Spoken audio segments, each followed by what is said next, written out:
Hi, everyone. I know more people are joining, but in the interest of time, I think we can get started and we'll just welcome new people as they come. So welcome. It's great to see you all. My name's Amy Rafter, for those who I haven't met, and welcome to our WSS Conscious Collaboration Forum. I just want to thank you for taking this time on a Saturday. We really appreciate you being here, and we're really excited about this event and conversation with you. And I just want to give a little housekeeping and introduction. So I want to let you know this meeting is being recorded, and we do take your names off of your pictures for the purpose of the recording, and we use them to inform our future workshop developments. And we will share this recording with everyone that's participated, and to some that had intended to participate that might not make it. So we will offer that. And we do like to cultivate as much conscious presence as possible for these meetings. So if you are willing to keep your videos on and able, that can help us be in the most optimal presence and collaboration. So thank you for that. If you're not familiar with us, we're World System Solutions. We are a 501c3 nonprofit organization. And I want to personally thank everyone that has donated to make these workshops possible, as well as give a true heartfelt thank you to our volunteers and contractors and everyone that has spent so much time and energy to contribute to the content of these workshops. These we do every month.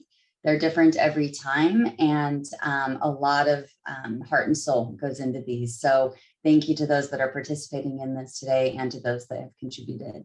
Our organization is focused on the resolution of climate change, and our understanding is that in order for that to occur, it's going to require a massive shift in consciousness, both at an individual and a collective level. And that's what we're here to talk about today. So likely, this is not going to be like a typical climate change discussion that you've ever been in. Some of the content will be personal. It will be provocative. We're going to talk about our own personal conditioning, our own personal decision making, and how that is contributing to climate change, and what we can all do together collaboratively to make that shift to a better world and a future for our children. So again, lots to take in. We have a lot to share. The format of this workshop, we're going to do an opening meditation. Then we are going to talk a little more about the organization and our vision and mission. And then we want to hear a little bit from you, want to hear some introductions and talk with you a little bit and hear some of the comments that you have. And then we have quite a presentation to give you to share a lot of education and content. And then after that, we will all go into breakout rooms, which will give us an opportunity to each work with a specific question that's tying back to the content we just received, and allow us to collaborate in our own way together to understand what we can all do, again, in service to humanity and the planet at this time. After that, we will have some testimonials from those that are engaged in our organization, and also offer ways for you all to continue to be in the conversation with World System Solutions if you so choose. And then we'll close out with a meditation. So lots to cover in the next 2.5 hours. So again, just a heartfelt thank you to all of you. I'm now going to turn it over to John Jones to take us through a heart opening meditation. So thank you so much.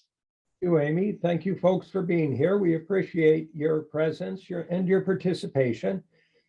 We feel very much that heart-centered approaches to solving for climate change on everyone's part are the optimal vantage point from which to solve it, and from which to make all associated decisions and actions. And so we simply want to start in that venue and from that approach. If you're comfortable closing your eyes, fantastic. No need to participate in the meditation if you would rather not. If you take a slow, deep breath of light and love into your heart and into your minds, into your soul, and feel in that light and in that love the goodness of humanity, the goodness of our natural world, the goodness of each human being, of each soul process. If you take another slow, deep breath of light and love into your hearts, minds, and souls, and find in that light unconditional love for all sentient beings, for all human beings, for the natural world in its entirety. If you find in that light and love compassion, compassion for the challenges that humanity is facing now around the world, and all the manifestations of climate change, all the pain and the suffering that's occurring in this moment. If you choose to open your heart to that challenging dynamic, which we have created for ourselves and which we are learning from as a collective.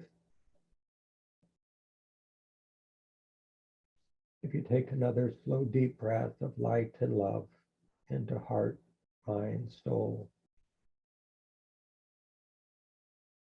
and find in that light and love the capacity to empathize, to feel the pain of another as equal to your own, to feel the challenges of all other human beings, to understand them, to be able to stand in their shoes for a moment, and by doing so, to recognize their plight, their present or future challenges, the fear and stress of our world, the confusion and the lack of perceived solutions generating direction and guidance. If you take another slow, deep breath of light and love into heart, mind, and soul, and find in that light the capacity to look at the totality of our collective situation equanimously, without judgment, without fear, without stress, simply seeing it with resolute, absolute clarity, an unflinching view of what we now face and what we are likely to face in the future, as individuals, as nations, and as a collective species.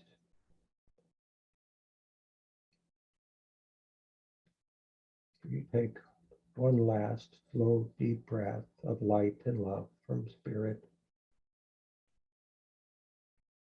and find in that light and love the willingness to heal our divisions, to heal each other, to heal ourselves proactively, so that we may unite in common purpose to solve for climate change, for the good of all of humanity and all future generations.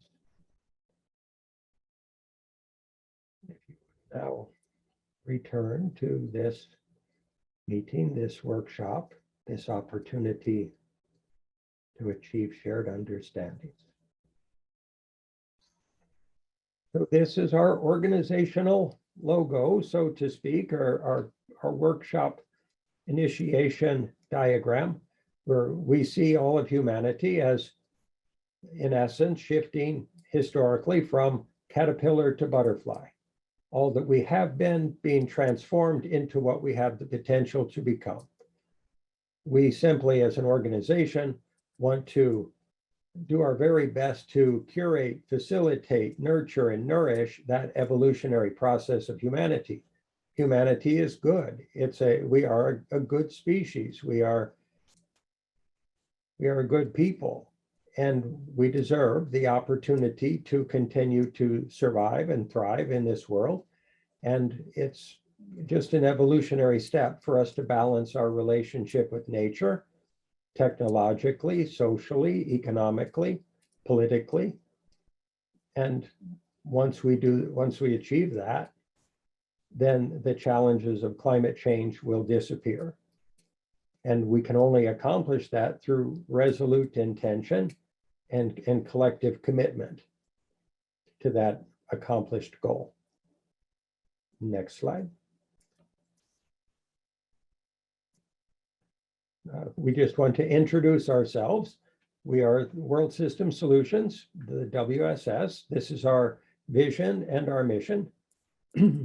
It's our perception, our feeling, our understanding that only through conscious collaboration between equals can we unite and mobilize and align humanity in common purpose to resolve climate change and to generate a sustainable global future for humanity.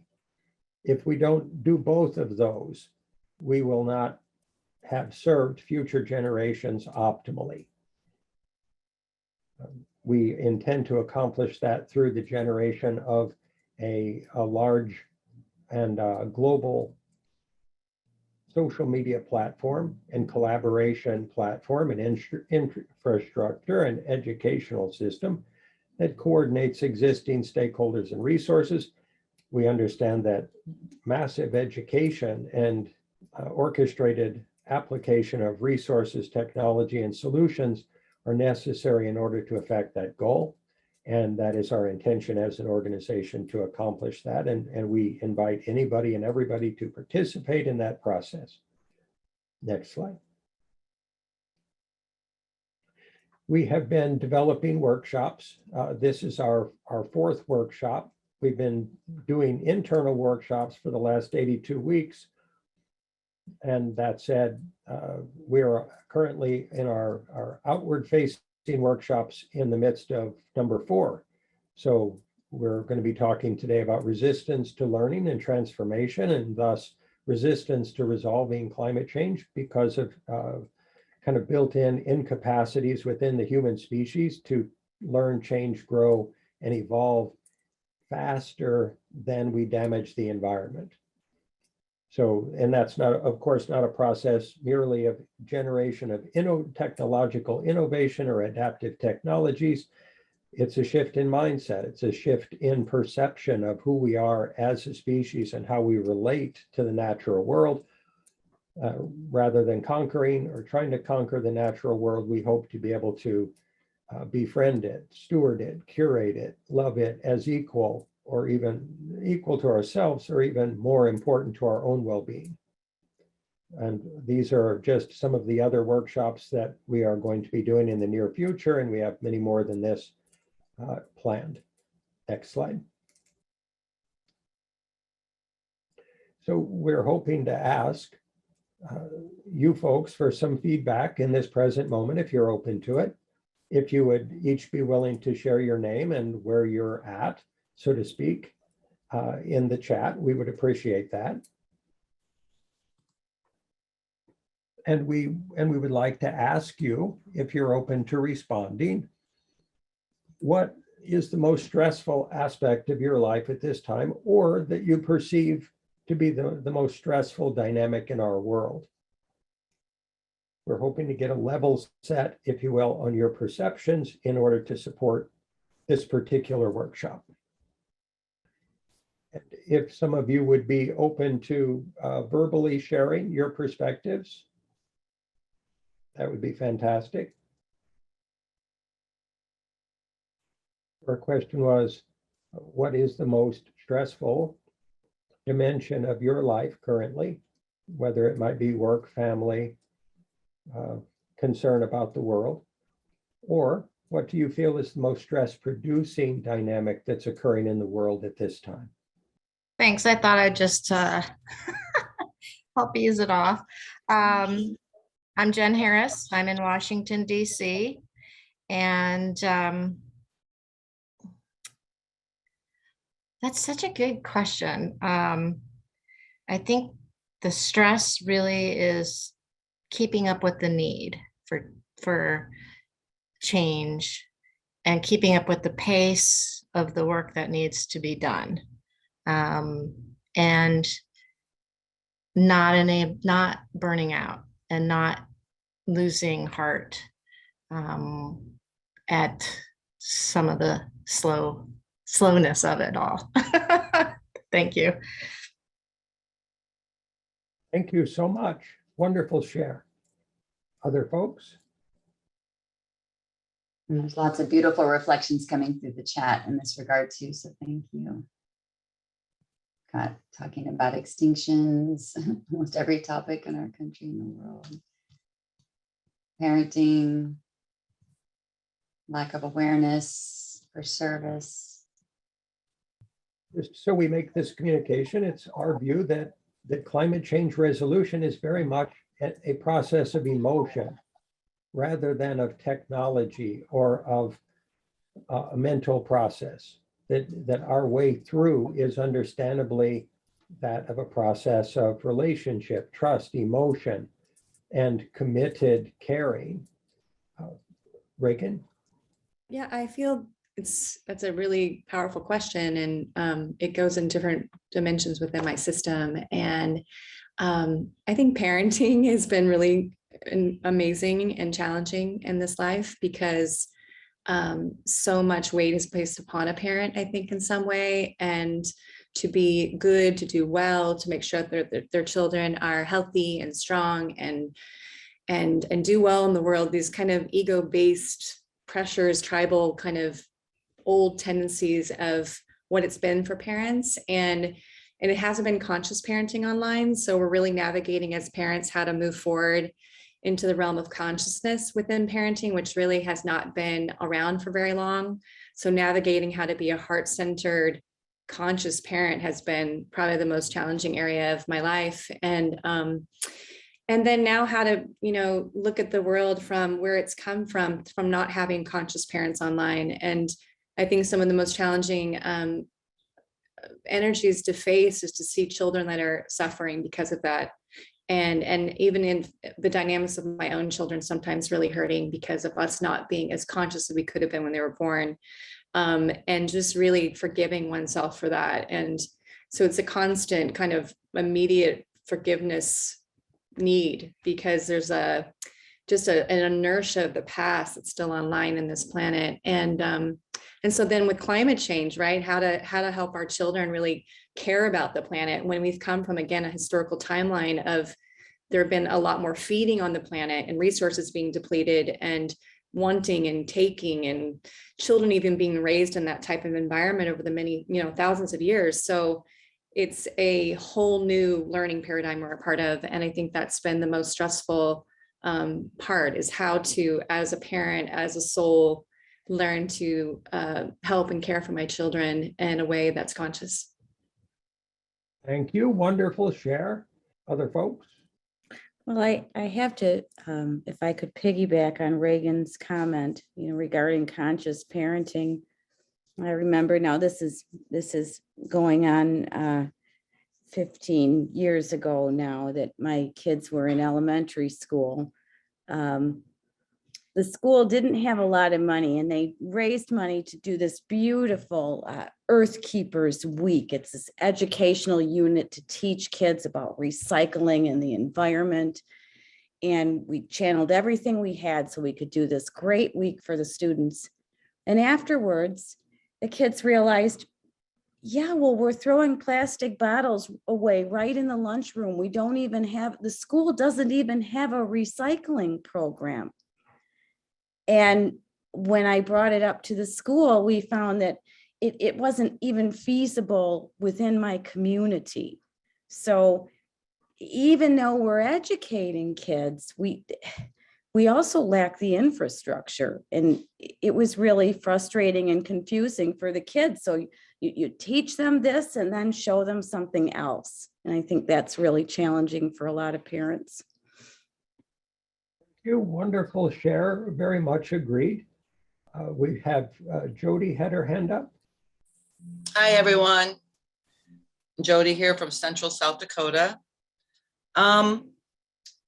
It seems to me, just as an overview, my biggest stressor or concern would be the division within humanity worldwide. And it just feels like until we can really get everybody to acknowledge and respect the beauty of diversity and come together as one, we will not be able to accomplish very much at all. I mean, to me, that's where it all starts. Everybody is on the same page and loving and accepting each other as they are, and then moving forward to solve the problems, if that makes sense. Excellently said and very much appreciated. Teresa? I just wanted to say that I'm reading what's in the chat, and so many people are echoing what I'm also noticing as the great stressor. And I'm also appreciating being taken to the micro level with what a couple of people said with parenting. It's, of course, the micro is the macro, and the macro is the micro. So just to call out, there's this experience of really wanting to respond to the planetary crisis, to the overload of the planetary support systems. And then there isn't yet enough momentum. You know, it's there, people are trying, people are calling it out. And there's this really challenging dynamic of seeing it, and yet we're not doing it yet. And that wonderful story of the school where the kids could see that we need to do this, and yet it wasn't being done, and how crazy making that can be, how challenging that can be. So this process of, and as somebody is, you know, Tanya saying, the constant distraction and all the ways that we're trying to deal with the stress of humanity, not yet, you know, on the way in some places, yes, and yet not collectively all devoted and on task for this very, very obvious, you know, according to the science, when you look all around, what needs to happen. So it's that gap between what's being done and what needs to be done.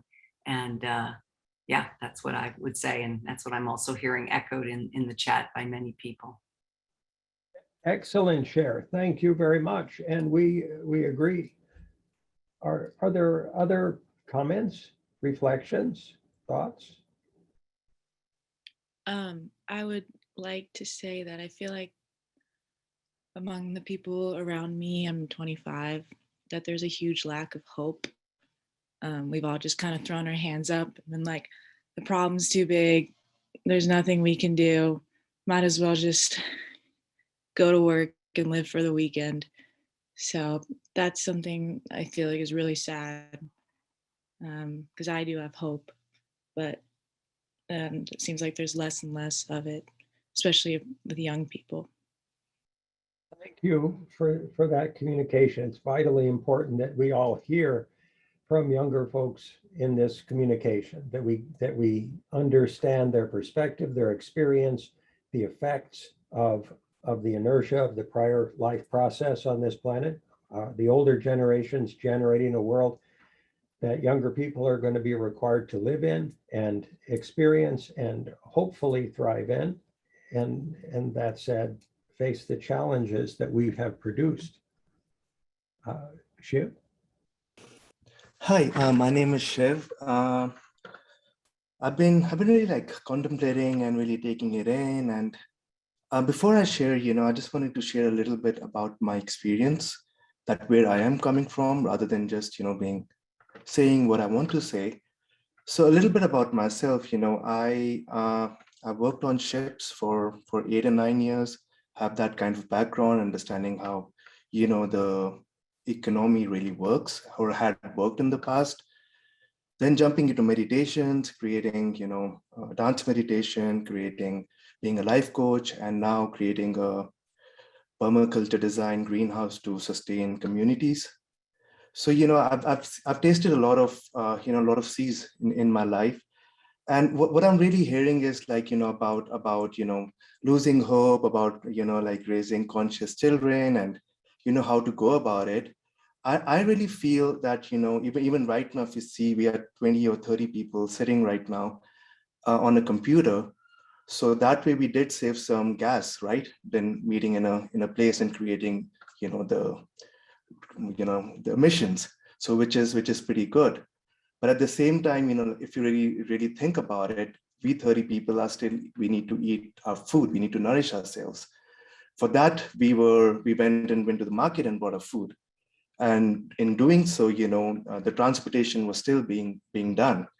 So that way, we might be saving some, but we are losing some. So, there is not really like a plan. We all want to make a difference, but how are we going forward with it?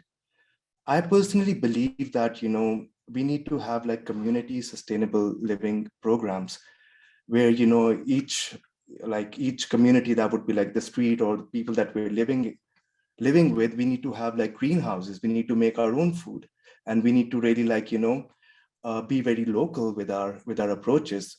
Plastic is bad. We all know it. Yet we are not doing anything. We think we're recycling or putting in a bin. We're doing our part. But in actuality, if you really see, when you go around the world, all the plastic that is produced in America actually goes to Philippines. And in Philippines, there are villages which are full of plastic. So it doesn't matter, if your hand is better, but your leg is not doing well. If America is doing better, but Philippines is not doing well, the whole earth is suffering. So that's why, we have to come up with plans and with ideologies. Even with farming, we're not really doing the right work. Adding fertilizers, using machines, it's all adding up. Whereas farming can be done very simply. If you look at permaculture design, how does things grow in the forest? When a tree falls down, new growth grows on the fallen tree. And that's a simple principle that I personally do here in Bend, which is a high desert. In desert, I can do farming. I think California is pretty good. Rest of the America is pretty good, and I use the same principle. I've used wood logs, wood chips, compost, and I'm pretty much growing my own food. And right now I'm starting a program where I'm feeding like around 30 to 40 people by 96 by 30 feet greenhouse. It's not even that big. So things are possible if we start getting local, if we start having a mindset of community. I think to create a bigger effect, we have to start local. We have to start small. Thank you. Wonderful share, and understood and appreciated. And we might suggest that both the local and the global operating in concert with each other would support the local folks in being able to change and transform and be funded in order to produce that local capacity. And we appreciate very much your statements because they're absolutely true. We do need literally, globally, locally, transformation to occur. And that means education, that means funding, that means potentially technology, or at least learning a new way and having everyone collaboratively working together to affect it. Other shares and reflections? Share one comment in regards to just a reflection of the overview of this so far. Just how much that I love that we're talking about the stress that it's producing, right? How this creates, it's not an easy thing to confront these energies within ourselves that's stress producing. And that how awesome it would be to take what feels stressful, which is really what kind of keeps people up at night or causes anxiety or whatnot, and transmute that into focused direction and attention towards change, and to bring forth, like we're doing right now, which is why it's so great that this question's come up, because a lot of us have similar stresses and similar anxieties, and it's just not being brought to the light, which is what we're doing now. And how to take stress and change it and turn it into attention and focus. And so that we can actually bring it into, the forefront, which a lot of this stuff is just getting stuck in our system, and we don't feel like we can support, we're supported in it, and we don't feel like other people care. So an environment like this workshop is so awesome for that, because we can feel supported in our mission to help together. So it's something I'm feeling in my system I wanted to share. Wonderful, wonderful share. Very much appreciated and true. Stress is a part of life. Transmuting it, solving it for it, resolving it proactively and preemptively, and turning that stress into constructive action is absolutely necessary. A lot of people get lost in their stress, and that translates to paralysis, ineffectuality, and or loss of hope. We hope that today's presentation will offer hope. We're going to be very, very direct today about what we feel must change in our world within us as individuals and collectives, and offer some breadcrumbs on that path, hopefully, as to when, where, how, and why that can occur in the near term, and what the key target points for that transformation and change are. So we're going to shift now into the presentation, if that would be okay. Are I there know any Harmony's had her hand up. Do we want to allow her to please. chime in, and then we can shift after this Please. last comment? if Please, that's Harmony. Well, that's okay if we need to move on. It wasn't. We want to No, hear. It's please. vitally important. Okay. Well, yeah, I'm really happy to join in this. This is my first experience learning about the work that WSS does. I work in endangered species conservation. I've dedicated my life to it because I have always had this deep kind of moral and ethical feeling around it, that the idea that one species, humans, somehow should have any idea or right that to cause the entire disappearance of hundreds of other species.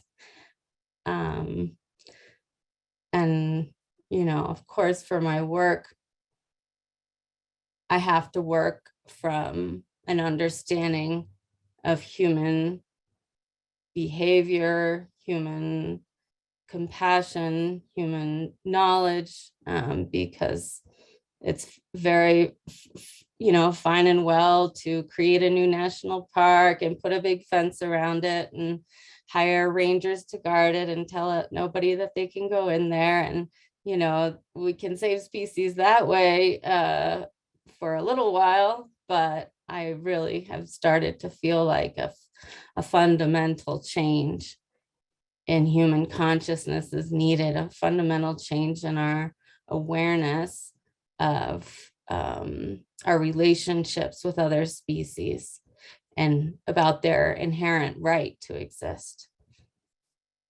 So yeah, because that's what I do for work, it's my purpose in life. It does create a lot of stress for me, always seeing the science coming in of just, you know, one species after another disappearing. Thank you. Thank you. Wonderful share. We share your concerns and your stress and your intentions to solve this this species level riddle, if you will, that has kept us from living in harmony with our natural world. We feel we're going to be communicating some of the foundation influences that are actually resulting in species elimination in our world, extinction, due to the life process of humanity. So thank you, and thank you for the work you're doing. Thank you for being here. We want to acknowledge, I mean, we get that the world is stressed. We get that you folks care and that you love and that you are compassionate and that you are good souls, good people, that you're doing your part in this world as best you know how at this time, as everyone is. Humanity's just, if we knew better, if we truly knew better, we would do better. If we truly understood the cost to the world of our way of life as human beings, we would change. It's that lack of grounded understanding of what's really happening, what our part is in it, what we're generating in the world in terms of damage to the planet, and also what we're generating as a venue for life for future generations and younger people even today, that has not landed, and we're going to communicate why. So we would say that no one is doing anything wrong in our world. We're doing the best we know how. We don't feel that judging or punishing people is the answer. We feel that arrived at collective understanding and committed collaborative effort and proactive rather than reactive education, prioritizing that way higher than it has been up until now, can help people have a shift in consciousness, and that shift in consciousness and understanding will lead to a shift in action collectively. We care about all of you. We love all of you. We hope that that will be understood throughout this workshop. And we are going to bring up very challenging topics and dimensions of human life process without judgment, simply to describe them, to help us all understand so that we can change if we choose to. We understand that this information that we're going to present may be a lot to take in mentally, emotionally, spiritually, and we ask that you choose to do so if you're willing to do so, because we feel it's so vitally important, both for our present moment in history as a humanity and for all future generations. So it's vital to consciously language what we're offering. And what we mean by that is that we communicate in a way that you can make sense of, understand, appreciate, value, validate, and move from in future decisionally, and in terms of how you interpret your world and the future world, so that you can be maximally empowered to change the world for the better. So some of the climate change challenges we face and why we're here today. According to science, we have until 2030 to dial down the temperature below 1.5 degrees increase on the planet. Otherwise, we're looking at catastrophes running wild globally. There are currently, according to UNICEF, I believe it is, 1 billion children at severe climate change risk now. And it's taken 40 years to understand climate change as well as we do as a species, and we haven't yet moved the needle on climate change globally. So reading these statements does not mean that we all understand them well enough to take constructive, effective action in a sustained way, whether us as individuals or the human collective. It's vital that we understand not only the words, that we understand their meaning and implications. We feel that a literal, comprehensive, and new approach to solutions to climate change is absolutely needed and is available right now, no matter how much people might be in denial of that being true. And that means also a new form of educating all humanity and all future generations to bring us into harmonious alignment with our natural world, as well as with each other as cultures and nations and genders and religions. Next slide. So prior dynamics of climate change effort are simply not enough. Again, that doesn't mean anyone's done anything wrong.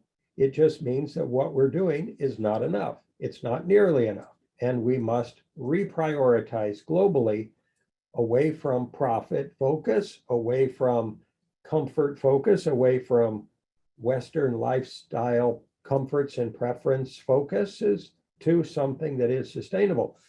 The prior dynamics of recycle, reuse, and reduce, they're all useful. And that said, in the state of Florida, as far as I understand, we've ceased to recycle as a state because it was not inefficient, too much tainted plastic to be recycled. And just so this number will be available to everyone, of all the plastics in the world that are currently recycled, only 1.7% get actually reused in the world. So recycling itself, to even say that it's happening, is totally inaccurate. It's not happening. And even if it were to happen, right now, I just read a study a few days ago that out of 17 out of 22 people in a study they did had particulate plastics, microplastics in their bloodstreams. What does that mean to every living being on this planet? If human beings have plastics in our bloodstreams, if we're eating plastic, what's the effect on the entire ecosystem? Replacement of plastic, not recycle, not reuse, and not merely reduce. Next item.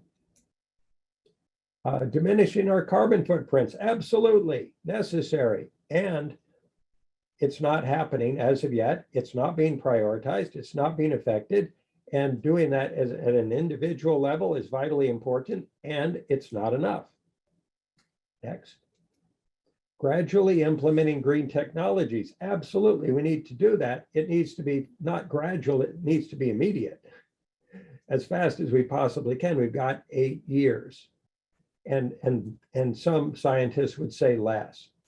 So we would suggest that these current efforts, if we use them as ways to assuage our anxiety or stress, we're actually distracting ourselves from understanding the true nature of the situation and taking effective enough action to resolve it.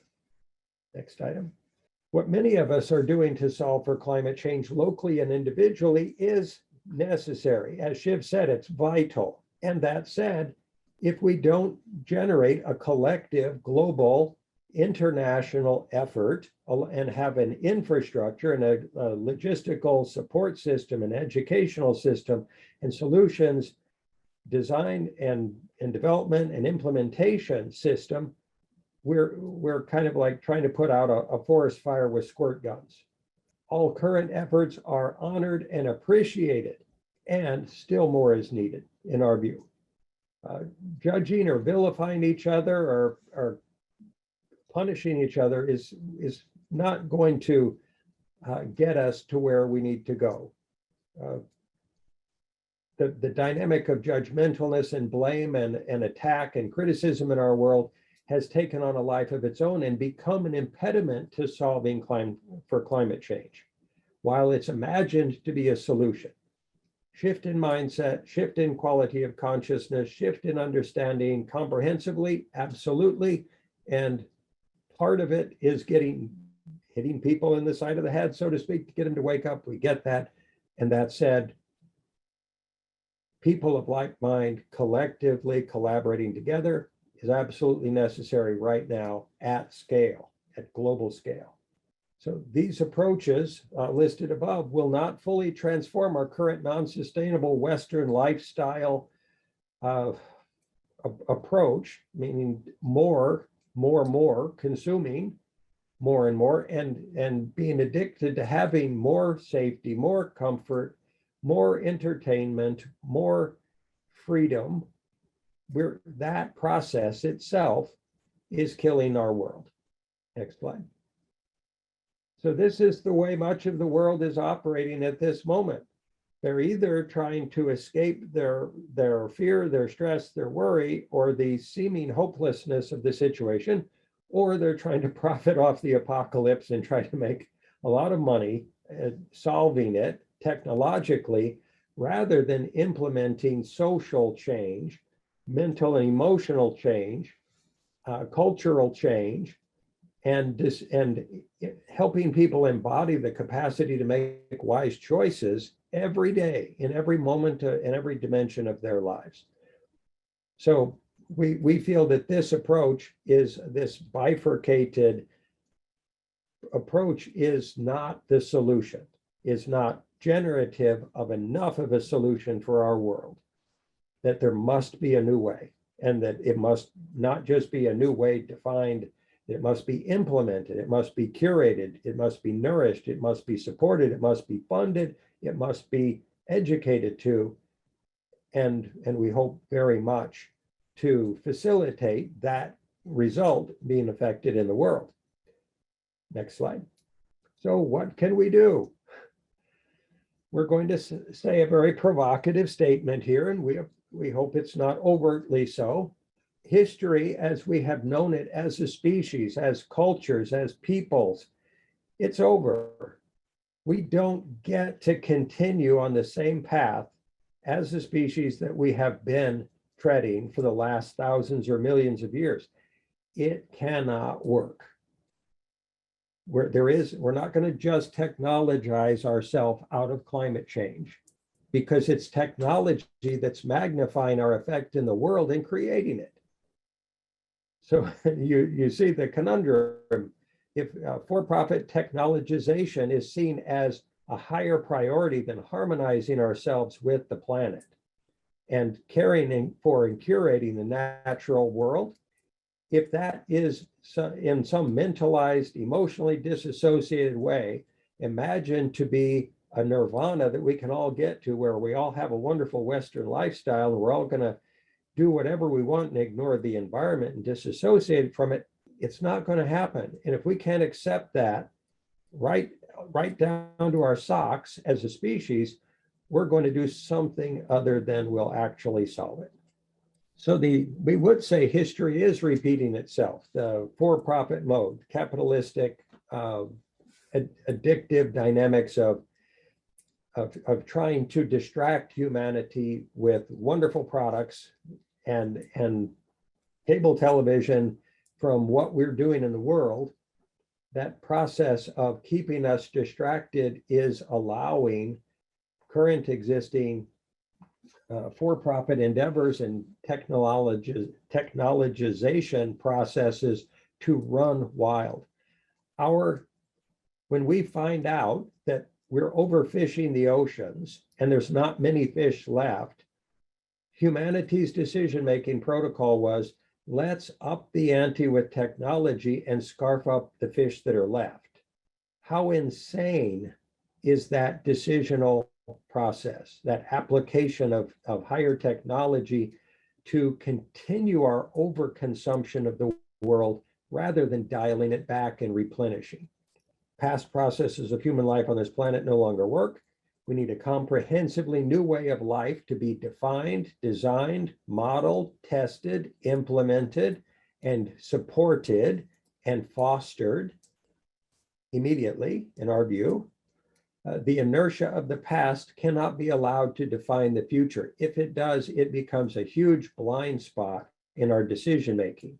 If we say the only way we're going to continue to solve for climate change is if we make 15% profit on everything we do, that becomes, and it creates an incapacity to solve for climate change. That historical species level bias and blind spot must be transcended. We're learning to break our addictions to having what we want. We perceive that to be the bottom line. Next slide. So there are empowering options that are available to all of us.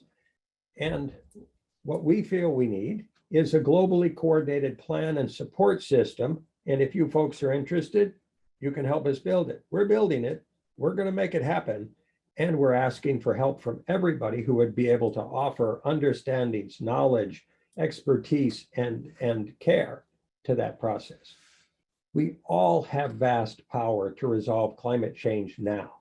That's not something that's a fully embodied understanding in humanity. We tend to think we're too small, it's too big, we don't have the resources, we don't have the understandings, we don't have access to how we can solve it, we don't have enough friends that will work with us to collaborate to help solve it. So we feel disempowered. It's vitally important that we learn that we truly understand how much power we have and that we also effect it consistently forever into the future. We are now building this collaborative delivery system for your personal power, the personal collective power of all of humanity as individuals, as organizations, and as nations and cultures, to be able to affect the application of their capacities in the world succinctly, directly, effectively, efficiently, and generate a whole new form of human service. A whole new understanding of what human service is on this planet, what the priorities truly are, not having profit, not having what we want as individuals, generating a global system where we can all live and enjoy life, and future generations can also do the same. That we're labeling it the social movement engine. And this is a platform designed to deliver education, solutions, to allow collaboration on global scale for organizations, nations, educational institutions, for-profit, not-for-profit endeavors, and for any group in the world, any social movement that wants to work together collaboratively to solve for climate change. We are developing this comprehensive collaborative plan, technology, process, and path to generate global and local solutions simultaneously in synchronization with each other. so that the leadership of this world is operating in harmony and in synchronized dynamic with every dimension and level of society simultaneously. So if somebody needs technology or they need education or they need access to resources in any local venue, there will be a direct link to leadership in our world that says, help us effect this change in our local community now, and help us by coordinating and logistically applying whatever resources are available at every level of society precisely and exactly where they will do the most good in the near term. Next slide. This is a metaphorical representation of the social movement engine. Thank you very much, Brianna, for being here. So the social movement engine, or the SME, is a delivery system for the voices and votes of humanity, meaning if we have 1 billion or 5 billion people who have a venue to say, this is what I see to be the problem in my area, this is what I think needs to be fixed, this is what I want for my children in the future, this is what's happening here, even though we don't get access to the news channels to say what challenges we're facing in our particular locality.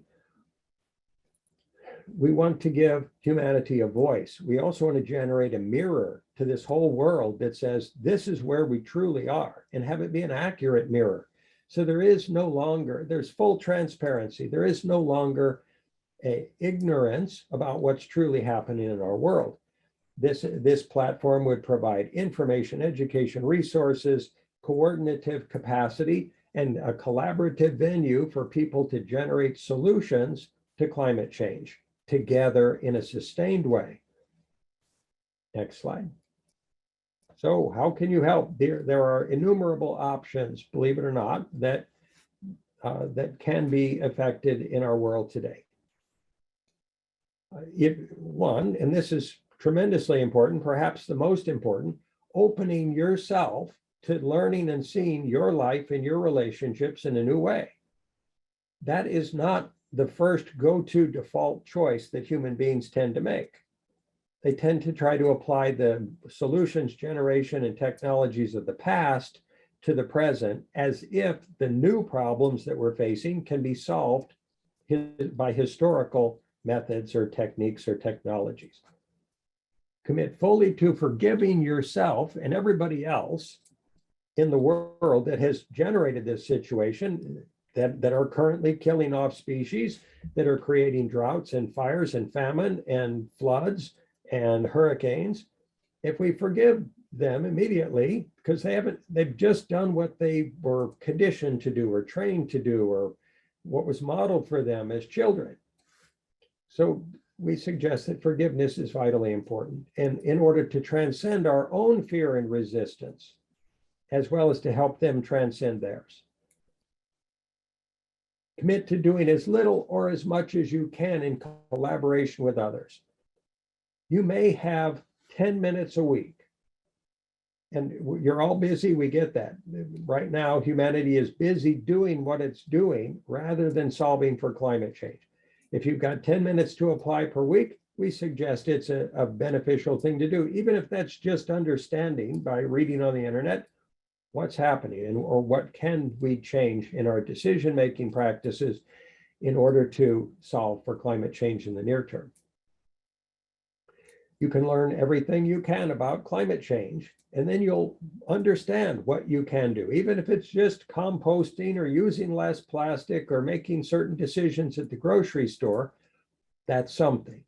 That said, we would suggest, again, far more is necessary at a global scale. Go ahead, next.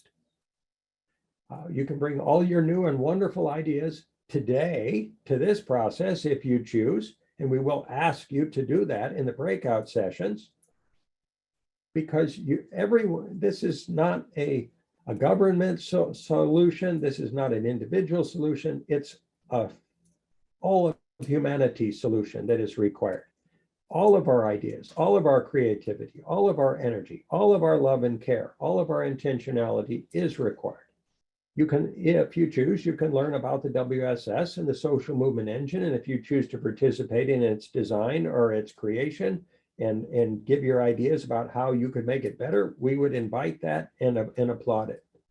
You could, if you chose, you could participate in the WSS Team of Teams educational program. We're designing models of large-scale collaboration, working together egolessly for the common good, and generating service intention that is a collective, well-aligned, orchestrated, effective movement in our world to help solve for climate change. You can contribute your time and generate educational materials as part of the WSS if you want, or on your own, because everybody needs to understand better what's happening. They really don't get it, and they can't get it unless they get enough information. As said, you can help create the social movement engine. With this, you can tell your friends about all of the above, how they can change the world. Next.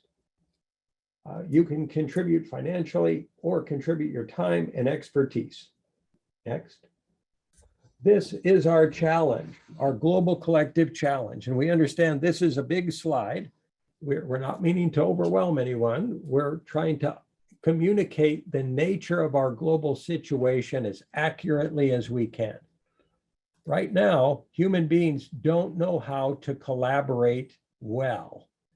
They can work together as teams and groups to affect the development of technologies or to produce products or services.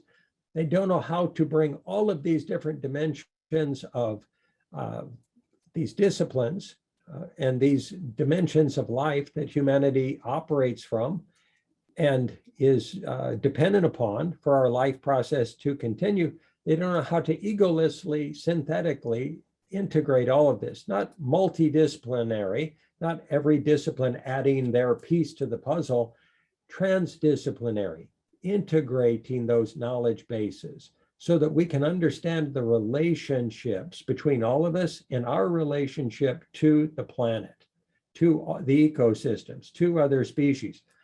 We literally don't know. We've got blind spots we don't understand we've got.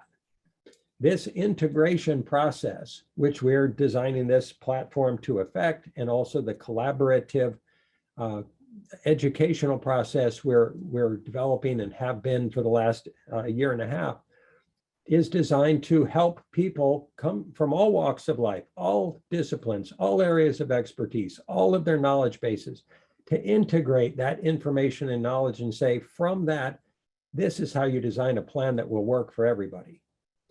And you do it by including everybody.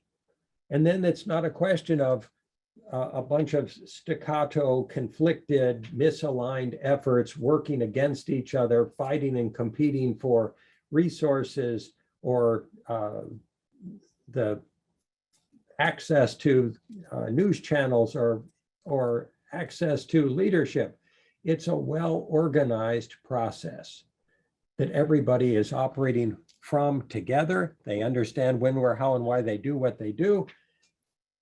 And this system that we're designing is designed to bring all of these people together harmoniously in a well-organized, orchestrated way, efficiently, effectively, because we have limited resources as a species, and we need to apply those resources to transform how we live life on this planet. If we don't effectively, efficiently utilize those resources, are we going to be able to make the necessary global change within 8 years? We would suggest not.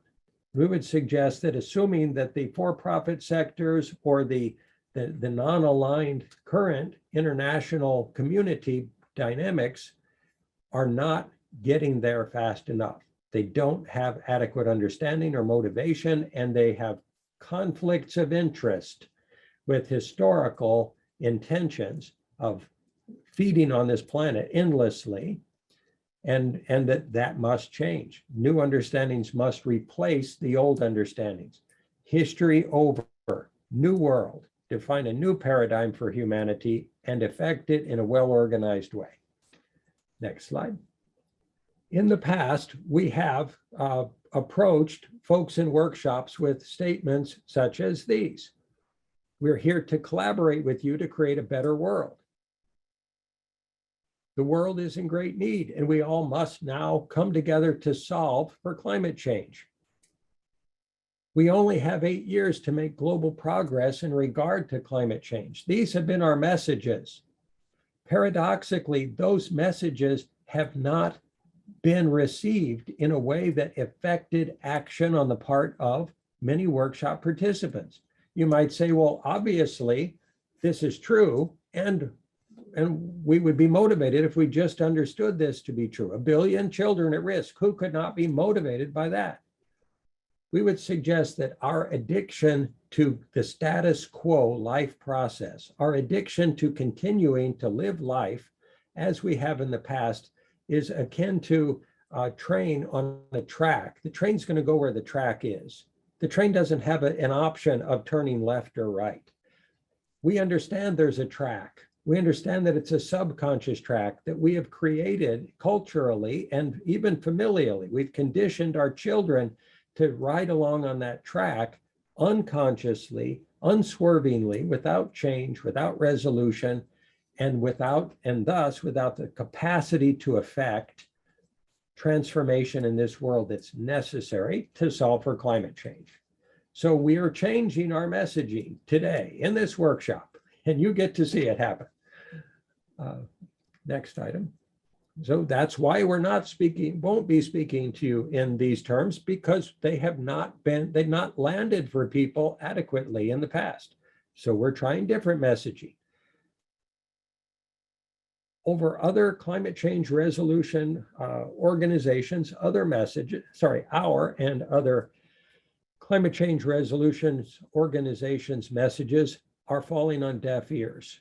They've generated inadequate, constructive, and effective response from the world. So we're approaching you today more clearly and more directly. We must shift the global paradigm and the narrative of climate change solution or face global catastrophe. It's that cut and dried. It's that black and white. It's that true. It's that definitive. There is no wiggle room. There is no wishful area for wishful thinking in our world. It does not exist. That world was yesterday, and in prior generations, it no longer exists. We must choose to accept that it doesn't exist, and then we become motivated to change. If we don't accept that this change has occurred in our world comprehensively, then we won't take action. And there won't be hope for future generations, because we will have killed it with our choices. We will have killed it with our greed or our desire to feed upon the planet endlessly and with impunity. Next slide. People learn, this is hopefully a fun slide. Human beings learn in different ways. There's visual learners, auditory learners, intuitive learners, kinesthetic learners. So we're doing our best to communicate to all of you, and all of you who learn in these different ways, because if we don't recognize that you do learn in these different ways, literally, even if we say things very clearly, it won't land in your systems in a way that's necessary to motivate sustained action or change in view of how we face climate change. It's that profound. We would suggest that as wonderful as all these learning abilities are, if we're focused on any single learning process, we've got learning disabilities in other areas. So if we're very focused visual learners, certainly we learn very fast visually. If someone gives us an auditory message, it doesn't get processed. We don't learn it. We may record it and we don't live from it. We don't embody it. So it's vital that we reach everyone that we talk to in these workshops in such a way as to ground it, nail it right to the ground, all the way to their socks, so to speak, that this is where we're at. We love you, we care about you, we want to help you, and we ask, please help us help you. Please, by receiving these messages, if you choose to do so. Next slide. This is our current moment of dysfunction as a species. We're describing it here. The personal view in the center tends to be misinformed by family conditioning, cultural conditioning, religious, national, and species level conditioning, so much so that we don't have the attained capacity to make decisions moment by moment that in a collaborative way, in alignment, in orchestrated alignment with the rest of the world, that actually will change our future trajectory in regard to climate change. So these are all operate as filters and distortions of interpretation of the meaning and implication of what's going on in the world.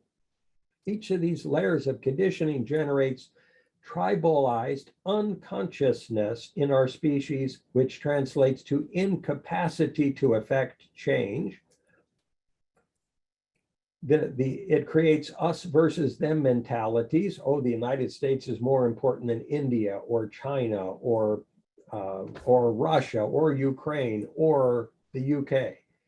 These tribalized prioritizations are built right into the recipe of what it is to be an American, to be egocentric and to be nation-centric or populistic and nationalistic in our approaches. And that's been deemed appropriate and smart behavior in the past to place competition above collaboration. We would suggest that is a death sentence.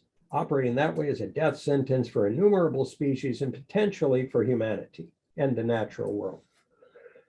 So we feel that we must dissolve all of this.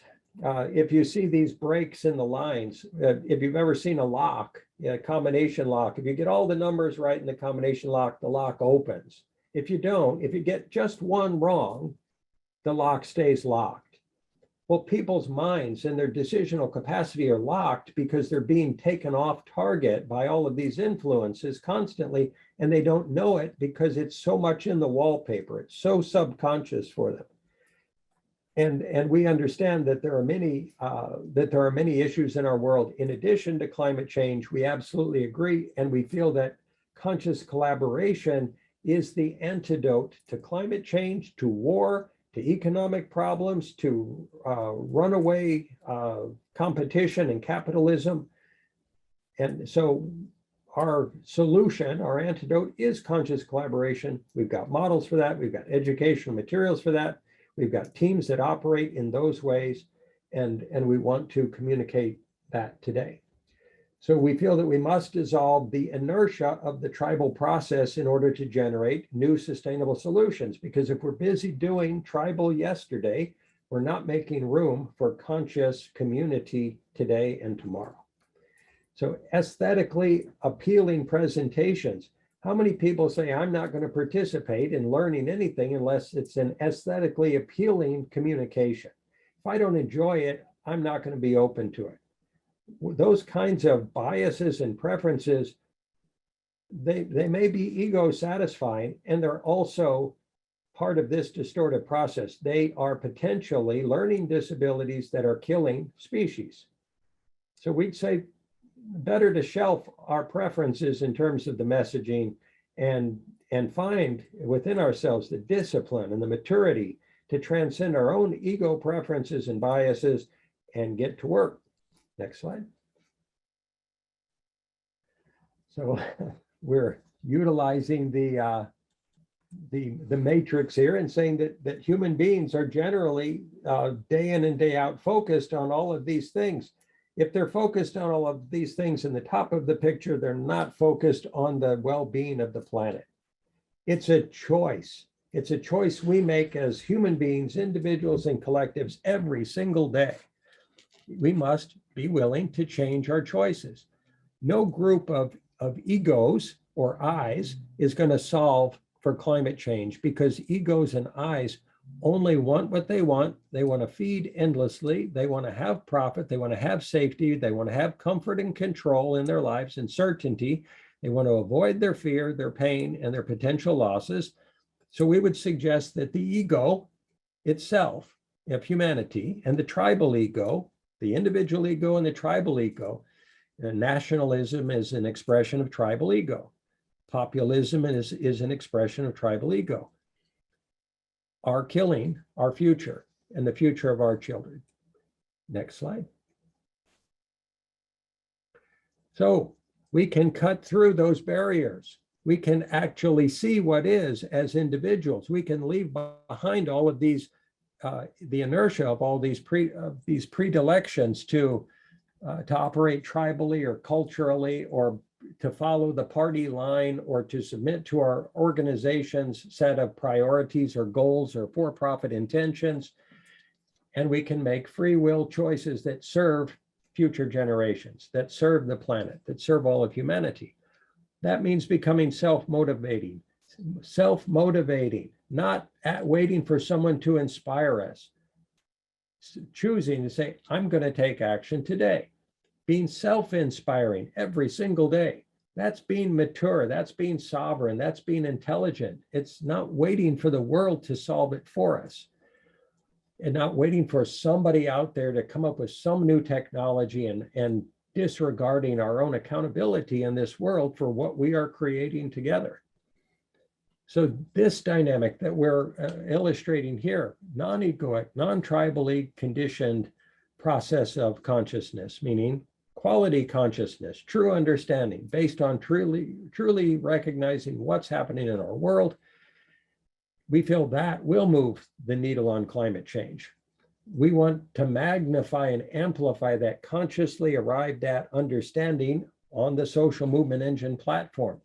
We want to be able to create a lever that will move the world and do it very fast because we don't have time. Next slide. So the conscious collaboration is vitally important. If it doesn't have a fuel source, if it doesn't have a motivating energy of caring and love and compassion and service intention, we can be conscious of what's going on and we'll just watch it all fall apart. We can consciously say, oh yeah, I see that there's supply chain issues due to COVID, and yep, I see it, I understand it. Doesn't mean I care, doesn't mean I'm motivated, doesn't mean I'm going to do anything about it, doesn't mean I'm going to take action.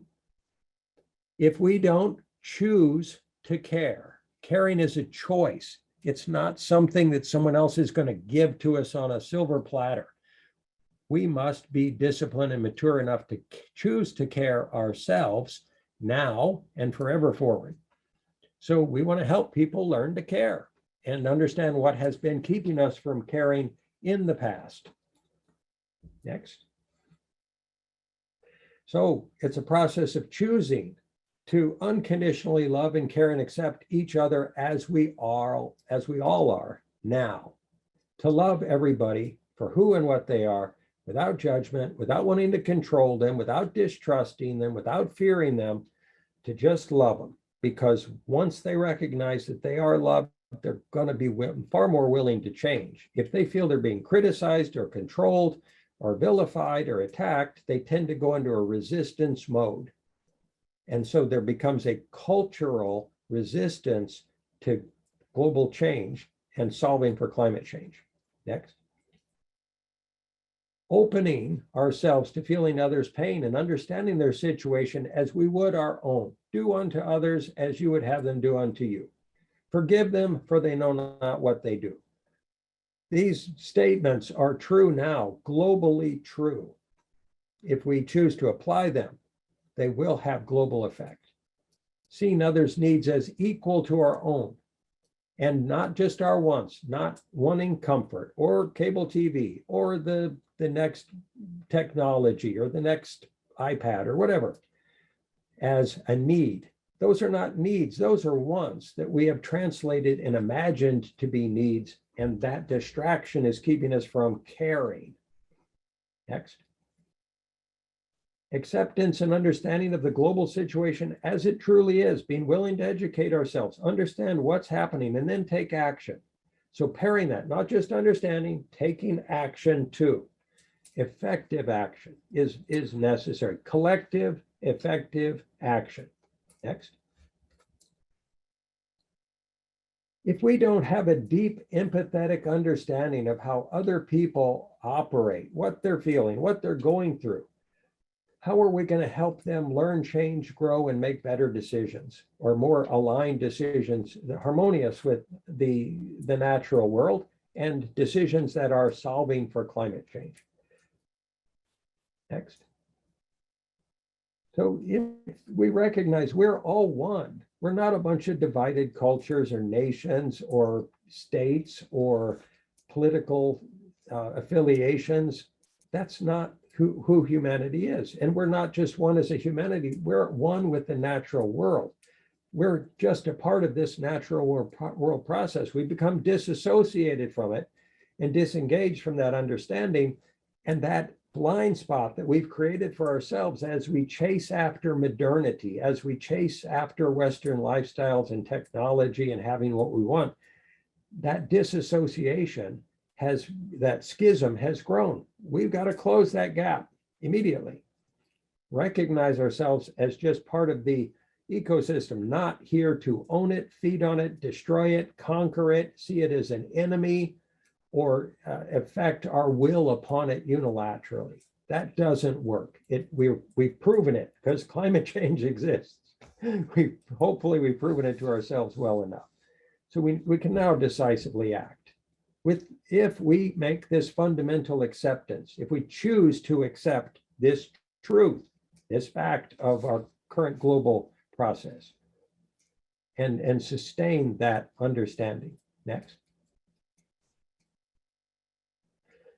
So if we choose to proactively, not reactively understand, not wait for someone to ring the alarm bell, not waiting for leadership to say, oh, now it's time for you to take action. Proactively understand what's going on in all of the world without distraction, denial, or an out of sight, out of mind approach. Next. The attainment of collective, resolute, sustained intention and action for the common good and for the good of the natural world is vital. All of humanity optimally would choose to shift priority, shift focus, apply energies, apply resources, apply funding, apply collective effort only towards resolution of climate change rather than anything else. If we don't prioritize climate change, there won't be a planet for us to have an economic system on. There won't be a planet for us to have a social or political process on. There won't be a planet for us to develop and implement technologies on. There won't be a social system to affect that within if we don't solve this. Next. A brilliant and loving spiritual person, Thich Nhat Hanh, said, what we most need to do is hear within us the sound of the earth crying. Absolutely we do, because that will be our compass. That will be our lens through which we make decisions and understand the implications of our choices for the long-term future, perhaps forever. We cannot technologize ourselves away from the planet or out of climate change problems. Next. Einstein said, we can't solve problems from the same level of consciousness that produced them. We would suggest that that's true. We also can't solve them from the same level of tribal and familial or species or emotional unconsciousness that produced them. So what caring, we've just talked about what caring is, and if we talk now about what caring is not.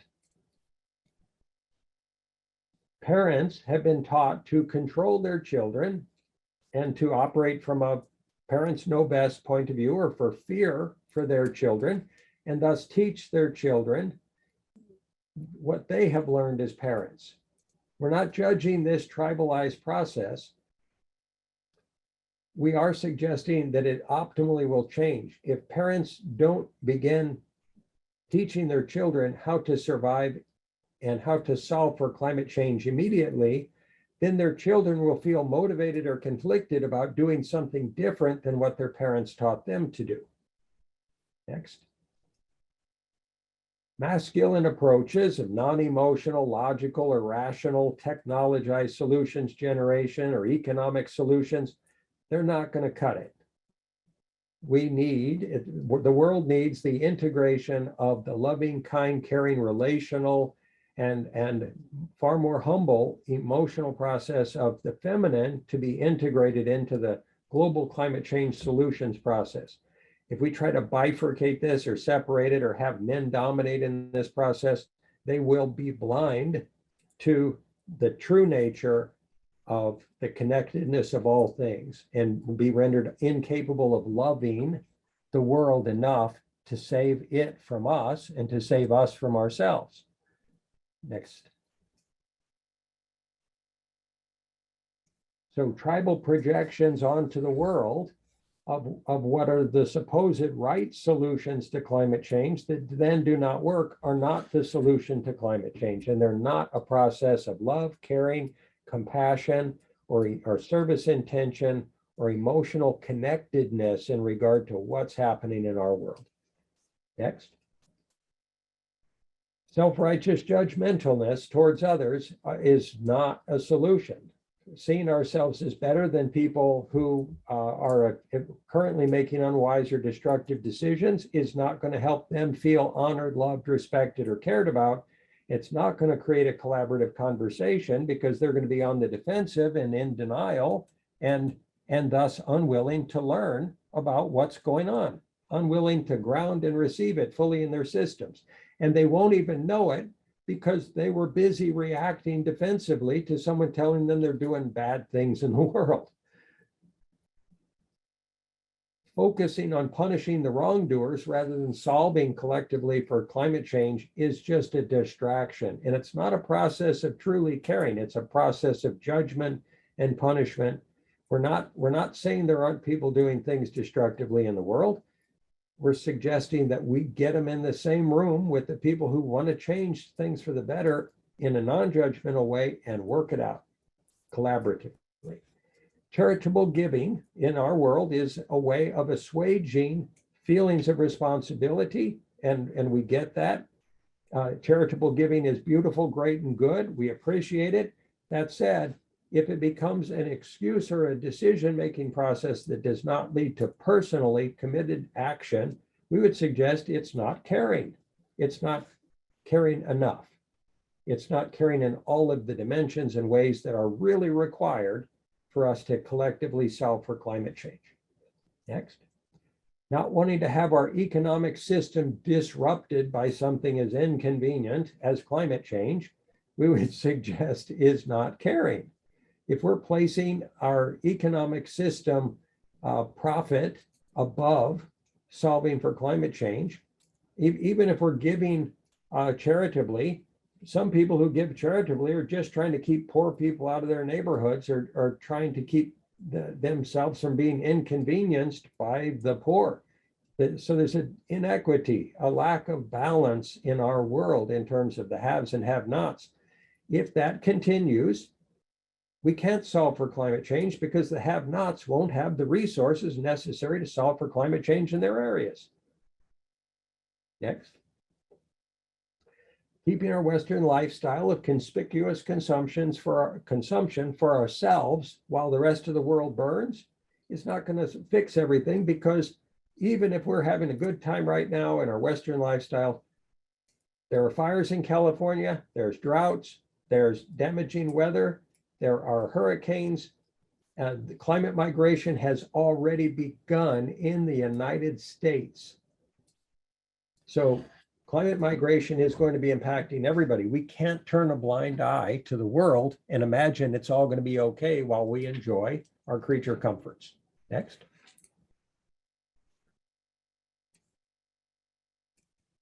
Next slide. Remaking the dysfunctional past process for our children's futures and holding an expectation of them living life the way we did, that's actually going to cause them problems. If we don't change with our children and help them learn to be empowered in terms of generating a sustainable future, we will have failed them as parents. We're not being critical here, we're being descriptive. We're saying this with love. Every parent loves their children. That said, have all parents been taught, have they had a model for them how to optimally support their children to solve for climate change? We would suggest no. And we would suggest that all those prior tribal and cultural predispositions and inertias are holding parents back from optimally serving their children. Next. So our previous trust models and social contracts are broken. Social media has influenced divisiveness in the world. Skepticism, misinformation, and conspiracy theories have divided us as a species and as nations and as political groups and as social groups, along with insane competition. And it's generated skepticism and division and mistrust. They are simply rampant in our world, and they become excuses for not working together collaboratively. And that's not caring enough. We've got to be caring enough to face our fears, our skepticism, our mistrust, put them on a shelf and get together and work together. If we don't work together collaboratively and define new trust models that do work and bite the bullet, endure the pain, the fear, the discomfort, our own projections onto other people not having the same intentions we do, if we're not willing to do that, we're not going to work together. If we don't work together, we don't solve climate change. If we don't solve climate change, our children don't have a world to live in the future that is anywhere near comparable to what we have. Next slide. So people would say, well, of course I want to solve for climate change, as long as I'm not required to learn from global history and fundamentally and comprehensively change my way of life on this and the way of life of humans on this planet. And as long as I'm not required to create a global shift to equitable distribution of technology, power, money, and resources. Of course, I want to solve for climate change as long as I'm not inconvenienced or lose any of my comforts. People aren't being brought to these choice points effectively in a proactive way. Of course, I want to solve for climate change as long as I'm not required to forgive anyone, or to get rid of, jettison my resentment, my hate, my wounds, or my desire to punish others or control the ones, the bad people, so that the good people can have what we want. Of course, I want to solve it as long as I don't have to operate collaboratively rather than competitively with others for wealth and power and status and control and safety and security, or my sense of personal certainty that the world's going to be the way I want it tomorrow and in the future. Of course, I want to solve for climate change as long as I don't have to change my worldview or how I want to live my life.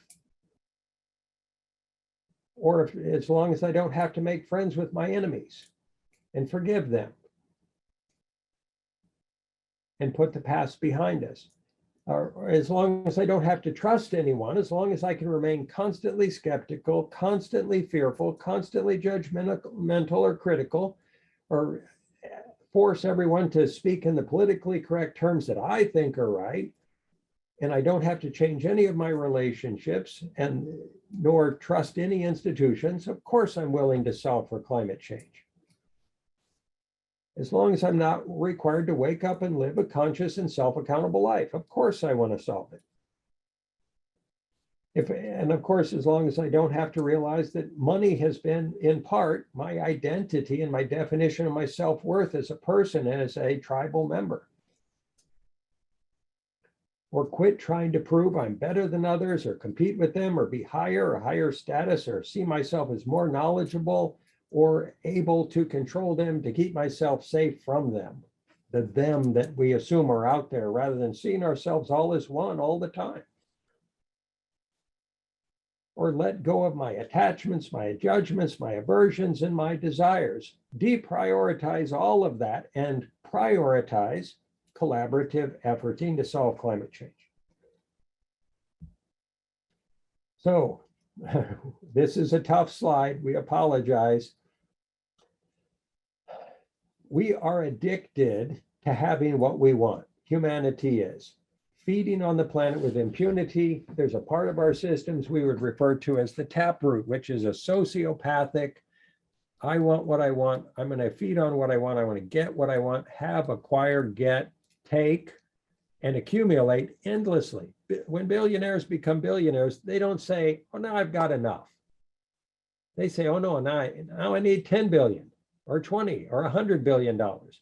This innate underlying predilection in humanity to always want to have more is killing us as a species, killing our world, and killing other species. So parents are unconsciously in alignment with these motivations. By corporations, we're constantly being offered faster and more of what we want, faster and faster. It's a fast food society and world these days. Instant gratification, which is generating an addictive dynamic of narcissistic entitlement to having what we want all the time, and even telling ourselves we deserve it. And that just increases the addiction. Corporations understand this cycle. They are affecting it, whether it is in terms of new technologies, flashy, glitzy, glamorous products, or salt, fat, and other ingredients in foods that we're addicted to and that we're biologically influenced to buy when we get more of them. So we're lost in this process. We don't know it. And we assume that being lost in it faster and faster and faster is going to generate happiness. And it's not. It's stressing us out. We can get off this treadmill. Parents are unknowingly, reflectively submitting to the social expectational dynamics of the tribe and generating these ever-changing and growing standards of expectation for their children, even though it's not known or understood fully that that's occurring. Next slide. Amy. Thank you, John. So we wanted to dive a little deeper on this parenting piece because whether you are a parent on this call, you likely had parents in this life, and the type of family conditioning that is affecting our view of the world, how we operate, and how we're raising our children to operate, that literally is the difference between our capacity to respond and resolve climate change. So we wanted to recognize that this underlying stress of raising our children that overtakes us and literally can be blinding to our ability to collaborate is so necessary to unwind. So there's some innate parental desires that we all have. And as a parent, it can be like an Achilles heel. We want to protect our children, right? We think we have that capacity to protect them from the world and keep them safe and never have them suffer. We want them to be a success. We want them to have what we did not have in our life, whether it's in terms of achievements, social status, money, whatever that might be. We underneath have a desire for them to essentially be like us. So we only know our own experience of life. We only know our view of what we've experienced in the world. And so that's the view that we project on them as what is the way to be in the world, and that this is the world we operate in. And we have to train them as children to learn to operate in the world that we live in. So we're sort of creating more tribalized eyes in that process, more of the same. And that creates this recurring status quo dynamic. And then, of course, we have a desire to have our kids live in a future world that we desire. Rather than stopping what's not working and letting them be in a position to be empowered to shift and create a new world based on their understandings. So how many of you as parents have children that have understandings of technology and ways of operating, having grown up with the internet and things like that, that have transcended our understanding and communication modes already? My daughters are 11, and I can say this is already the case. And for me to project my own dynamic of the world I think they should live in versus the reality they've grown up in is a very real gap in our process. So letting go of that is super important. And then we have these innate fears that are also driving how we're conditioning our children. One, that our children won't be accepted. So teaching them, in a sense, to conform to the status quo and to show up and to be polite and to raise their hand in school and do well, be in a social dynamic of conformity with their peer group, all in line, that it will supposedly prevent them from being in pain. We fear that they won't be secure and stable. So financially, emotionally, they won't get a good job. They won't be mentally healthy. And so hence, follow the path, get good grades in school, go to college, get a good job, competition, being a major factor that we teach in this, because if we feel our children can be trained to be better than, then they can supposedly achieve more, and that will give them some type of security and stability. And again, how is that more of the same of what we're producing in the world and leading to the destruction of our planet? So versus coming into collaboration with each other and enabling our children to teach us how that should look. We just fear that they'll experience pain. So how many of us would want our children never, ever, ever to experience any suffering in their entire life and feel that that would make us the perfect parents? When this understanding of what pain is in the world is a necessary teaching to understand that pain is not an expression of wrongdoing and things like that. Pain is a necessary part of our evolutionary development and is our mechanism of learning. What is climate change but a way of the world fighting back to inflict pain on us to teach us something? And we're just letting that pain occur, and we're not learning so quickly, that hence the pain is increasing. So pain is not a bad thing. And as parents, learning our way out of wanting to go into pain avoidance for our children is not optimal. We fear that they'll be hurt physically or emotionally. So this protective dynamic of we must never put them in a situation where they would be harmed is valid. It's understandable. And again, that can also create this drawing a circle around our children is in a way that supposedly says we can keep them safe. Can we really keep our children safe from climate change? And how are we going to face that reality when, there's nowhere to go? There's no way to get out of the fire or the flood, or when the billion children in the rest of the world start dying, and, how is that going to impact us all? And can we look outside our own families and our own protection into widening that circle and understanding that we have to transcend this fear? We fear we won't be able to protect them. So again, this goes directly to the desire of wanting to protect them. We think if we're in enough control and we have enough stability and security, and if we get them accepted and they follow the rules and they go to school and they do all the things, that somehow they'll be protected, and we teach them to protect themselves by supposedly doing all these things, and we're just literally having them on that same train track that John mentioned before. And the biggest one possibly I know that I can relate to, that we fear we can and have caused their pain, or we didn't do what we could to prevent it. So all of these fears and desires are based in this idea of what it means to be a good parent.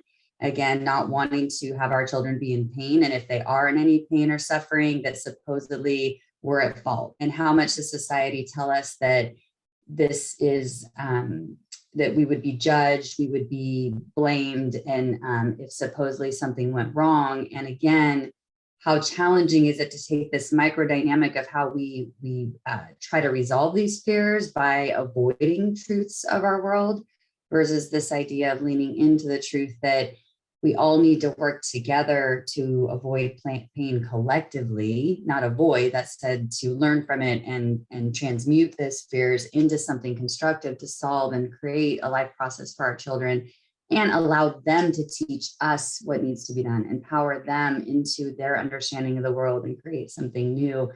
And all of this, so if you're not a parent, you had parents, all of this translates into our kids of fear of not being successful, fear of disappointing us as parents, conforming to our supposed wants for them, and fear of abandonment if they don't. So how are we, the children and the youth, and when I heard Sophia earlier mention like this giving up dynamic, there's so much anxiety and depression I see in young people because they know it's not working, and they're afraid of, they don't know what to do, they're not empowered to do it, and and if they did step out and speak up and start doing things differently, that they would be judged, abandoned, disappointing someone, not successful in traditional means. So they're at odds with this energy of the world. So we're sharing all of this to make this very personal in this conversation, because many of us hopefully can relate to this deeply on how this conditioning is affecting our ability to take action. And from here, we want to go into the breakout groups.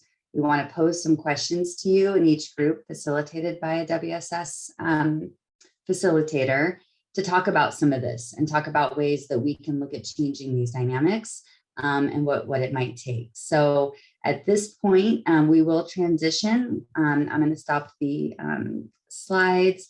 You'll each be moved into a room. Some people on Zoom might get asked to click a button. You should be automatically shifted into a room and reconvene. We'll be there for about 20 minutes, and then we'll come back and we're going to share our reflections. So thank you all so much. Good. At least we managed to come back from there to here. We only lost Malcolm along the way. It looks like we left the whole meeting. We're coming back. So be coming back there. I did. I left and had to come back. Me too. Me too.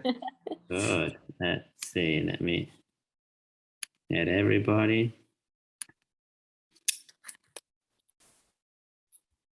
There, we sent the message out.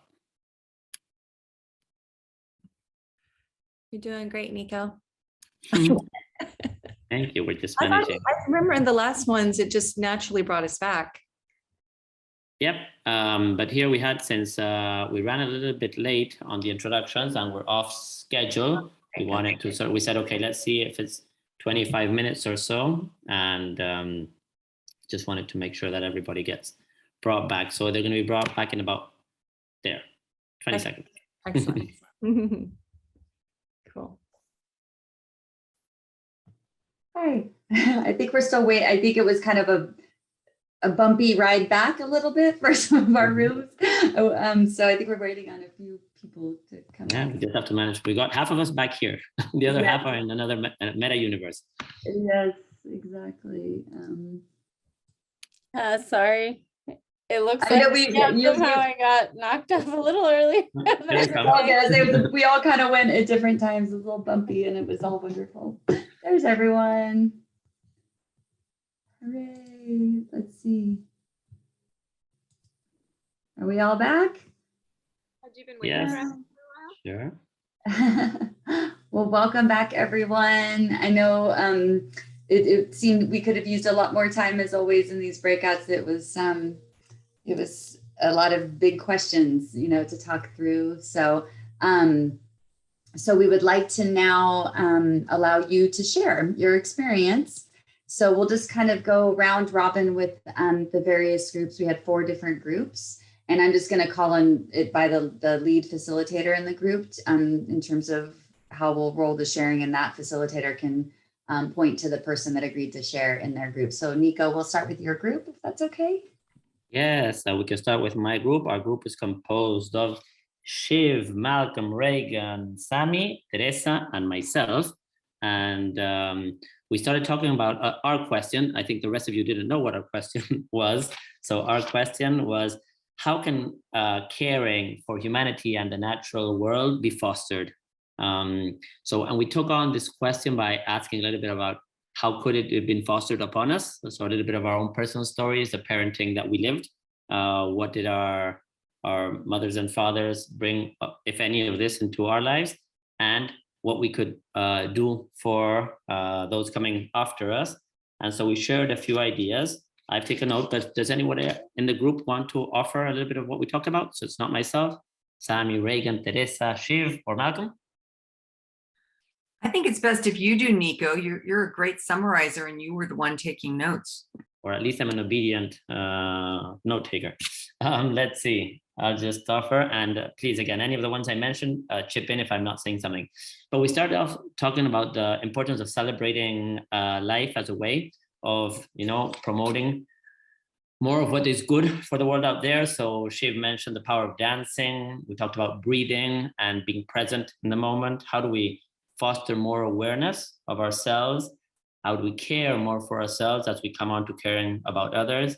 And how can we, through education, put more tools out into the world that offer skill sets, for example, that have to do with authentic communication, with knowing about energy, about chakras, about understanding ourselves and our systems, to be better able to interact with others and to be able to empower others to care more for the world around them. So that in a nutshell. Who wants to add anything of my group into that and say it better? Well, I'll just add just one comment, just that we discussed a little bit about how really humanity is in a place where we're helping them to learn how to care.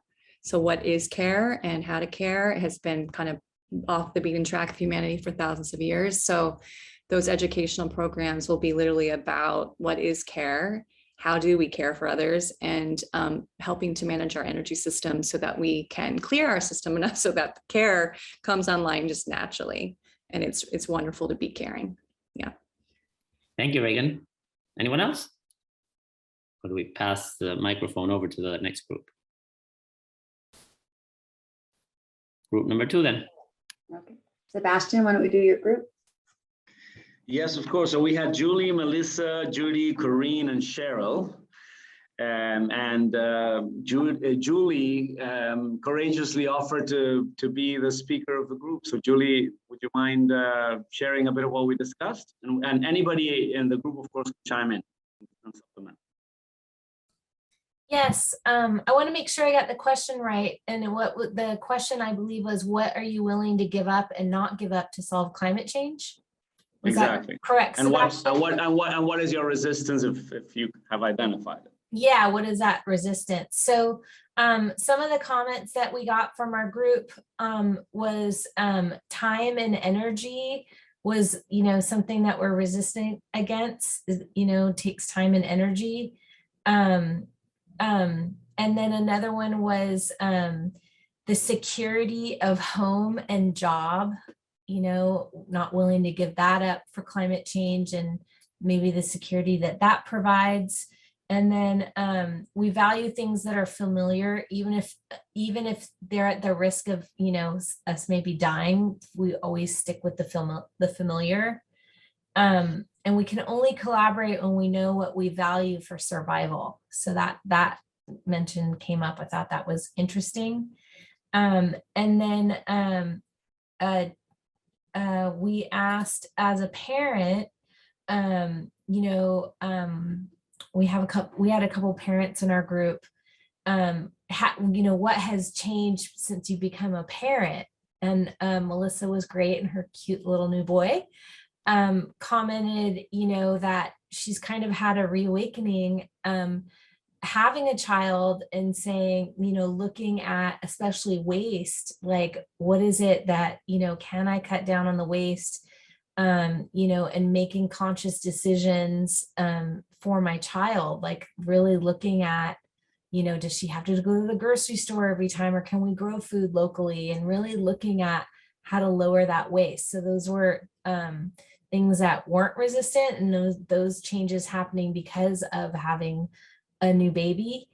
And then Cheryl made the comment of not giving up home or job and the sense of security, and then falling out of sync with the status quo, which is, to what's clinging to what we're familiar with. And then Corinne gave some really great tips about, what did you empower your kids with? And she gave them the love of nature, and then they're going to take that where they want. And raising conscious children, they're going to take those values that you give them, and they're going to take them where they want, as opposed to, always trying to protect your child and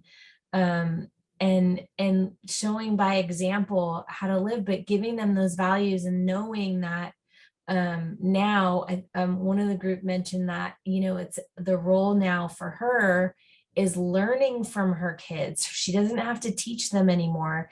It's her time to learn from them because you gave them those good value set. And I love that. I'm not a parent and I teach, and I love that because that's it's the future generations really that are going to empower and protect the world. And one of someone commented that kids are like, well, everything needs to be changed. Everything needs to be broken down and rebuilt.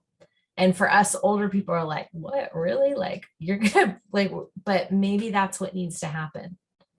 And for kids, I think that's, and we were commenting that's very easy for them to understand. And, maybe we need to learn from the younger generations. And then my comment at the end is I'm having resistance releasing my anger from those in power who are stopping the transition to a renewable future. So Sebastian gave me some really good feedback on that and how to transform that anger into more successful path for climate future. So that's it. If anybody else wants to comment, if I missed anything, please go ahead and comment. Wonderfully summarized, Julie. Thank you so much.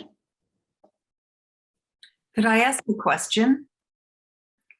Julie, could you just say briefly what Sebastian suggested in how you could transform your anger into something? I'd love to just hear a brief summary of what he said that really spoke to you. Yeah, and I've heard it before, Sebastian. I didn't have a chance to tell you that. I am a recovering eco-activist, as I preface it now, and releasing. I've been working with Sadie in meditation for quite a while on how to release my anger and use it more constructively. And I teach sustainability now. And the one thing I've learned, and I'll tell you, Sebastian, the one thing I've learned is that there's not enough positive. I mean, we can show doom and gloom all day long, but there's really not a lot of what does a renewal, can anyone tell me what a renewable future actually looks like? Mm-hmm. And there's not enough of that. And Sebastian's recommendation was, when you're angry at someone who's in power, maybe that's, you're pointing one finger and two fingers are pointing back. It's that maybe that is your calling to be a leader and replace that person in that role.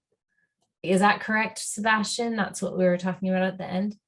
Yeah, become the leader you would like others to be, right? Yes. Just believe in your own potential to be that leader that the world needs today in climate change transformation. Thank you, Sebastian. Thank you, Julie. Excellent. Thank you so much. Great reflections. We can go with my group, and we had Harmony, Samantha, Jeff, Caleb, and Henry. So I would ask that they would chime in and share what we discussed. Thanks, Amy. It was a lovely, wonderful experience to share presence with such a beautiful and diverse group of people. We started out the conversation with the question of based on how we were conditioned by our parents, how can we how can we make that process better? I worded it a little bit differently, but more or less, was that right? And I'll speak for my, at least for what I what I said, just that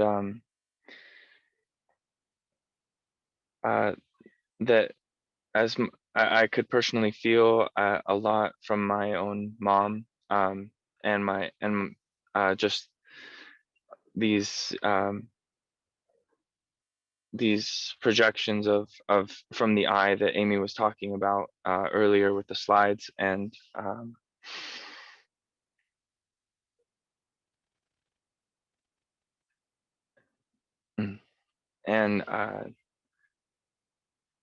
yeah, and just moving into parenting from a conscious place, yeah, was very important. And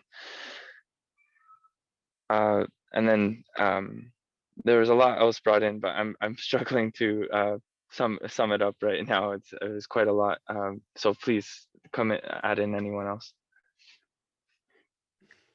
Thank you, Caleb. Harmony or Henry or Jeff, do you guys want to chime in?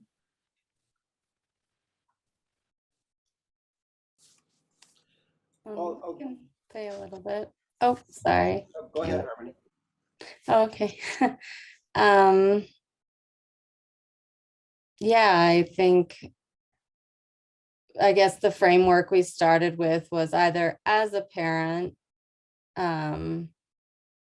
here are things that we might be unconsciously teaching our children that are not to their benefit, or as a person who had parents, what are things that your parents may have taught you that you have now since realized maybe are not serving you or serving the greater good. So my response to that was that I was conditioned to be an extreme perfectionist and always worry what other people think of me, how they perceive me, and needing to show everybody that I'm perfect. And now that I'm realizing that that's not true, it was something I was just taught to believe, but in reality, it's not the truth. It has, in a lot of ways, enabled me to connect with others more, to have more compassion for others. I think to communicate more effectively and to do my work more effectively. Yeah, that's kind of what I have to share. Jeff, did you have something to add? Well, I was going to say our group a little bit touched upon the disconnect and stress between the world as it is and the way it could be, and how do we get from here to there. Mm-hmm. And I think there was a consensus that, to paraphrase what was in that Venn diagram slide, is look at isolated communities that we all have to come together, and there has to be a synthesis, and the SME can be that catalytic engine that can bring all these communities and actors together. And that's never been done before. And it's a daunting challenge to create something that's never existed, and that there is that potential. Thank you all so much. So we'll move to Tanya's group. And we had Julie was taking notes, and anyone else who wants to contribute. We had wonderful discussion. And Julie, would you like to take it on? I'll do my best. The question we talked about was overcoming your own personal resistance. And there was a part of the question about how the SME could help with that. We needed more time, I think, to really explore that. We talked a lot about overcoming personal resistance. We talked about letting go of the need to control and really just accept the flow of things and the signs, just going with it, so to speak. We talked about resistance coming, fear that we might have to change, and that forgiveness is the solution. Forgiveness of self is the solution to so much fear. We talked about how, I'm sorry, that's my dog. We talked about resistance to change generating so much stress, and how learning to learn in a new way can smooth some of that.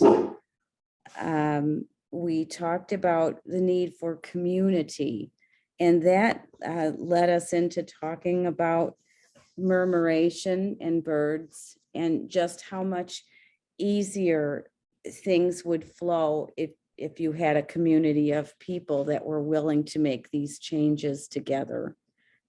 Please jump in, anyone, pick up where I left off. We were able to talk about the social movement engine in support of our looking for community and to see and be seen, and increase the capacity for us to take in the whole human family and the world, and be able to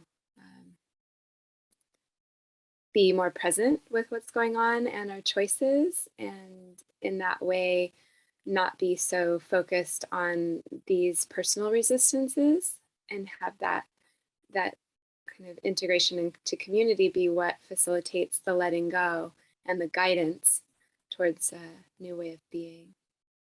Thank you all so much. I know we're up on time in this moment. That said, wondering if you guys might have just 5 more minutes to allow John to reflect on your reflections briefly. What we can then do is put up a slide of kind of what ongoing participation would look like with our group. And then for those of you that might have more time, we just have maybe another 10 minutes of content we'd love to share with you to offer some testimonials on the WSS, a little bit more on the SME dynamic as it relates to these reflections, and then to close out with a meditation if you're able. So we understand people have lives and schedules, so we understand if people have to leave early, and just wonder if you could give us a few more minutes, and we'll make sure we'll get you going. Is that okay? Okay, thank you so much. All right, I'm going to turn over, John, to you and for some reflections. Thank you very much. We have felt your hearts and souls in every word that you've said in this process. We feel your caring.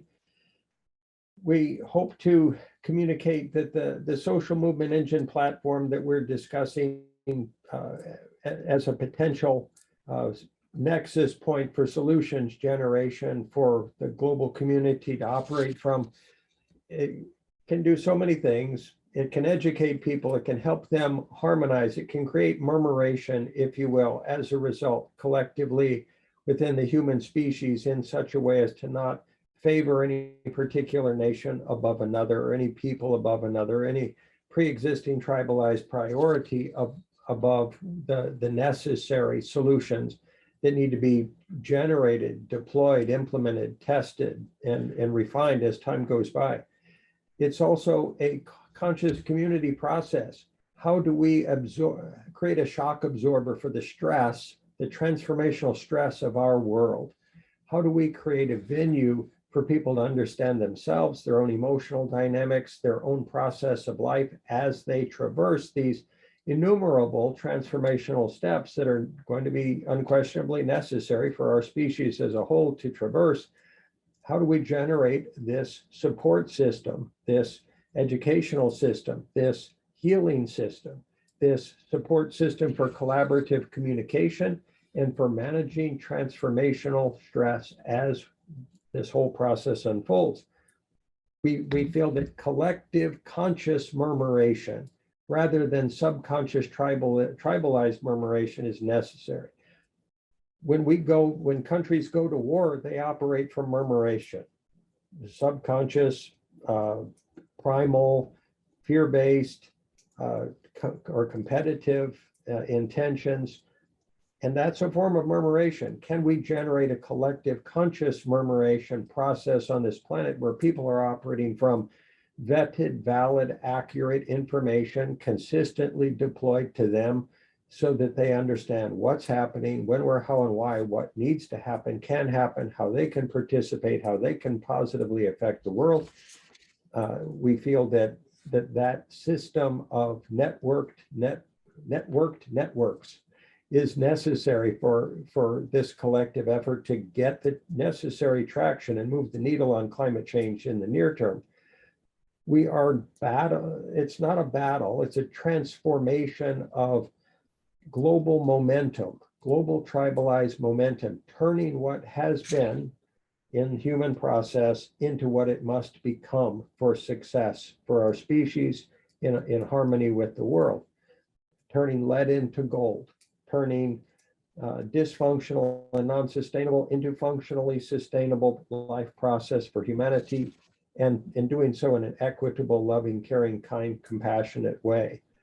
And that's a shift in consciousness for our entire species. And that requires educational support at every step. Literally every breadcrumb must be delivered on that path for human beings to learn, how to love, and to care, and to serve, and to participate and collaborate.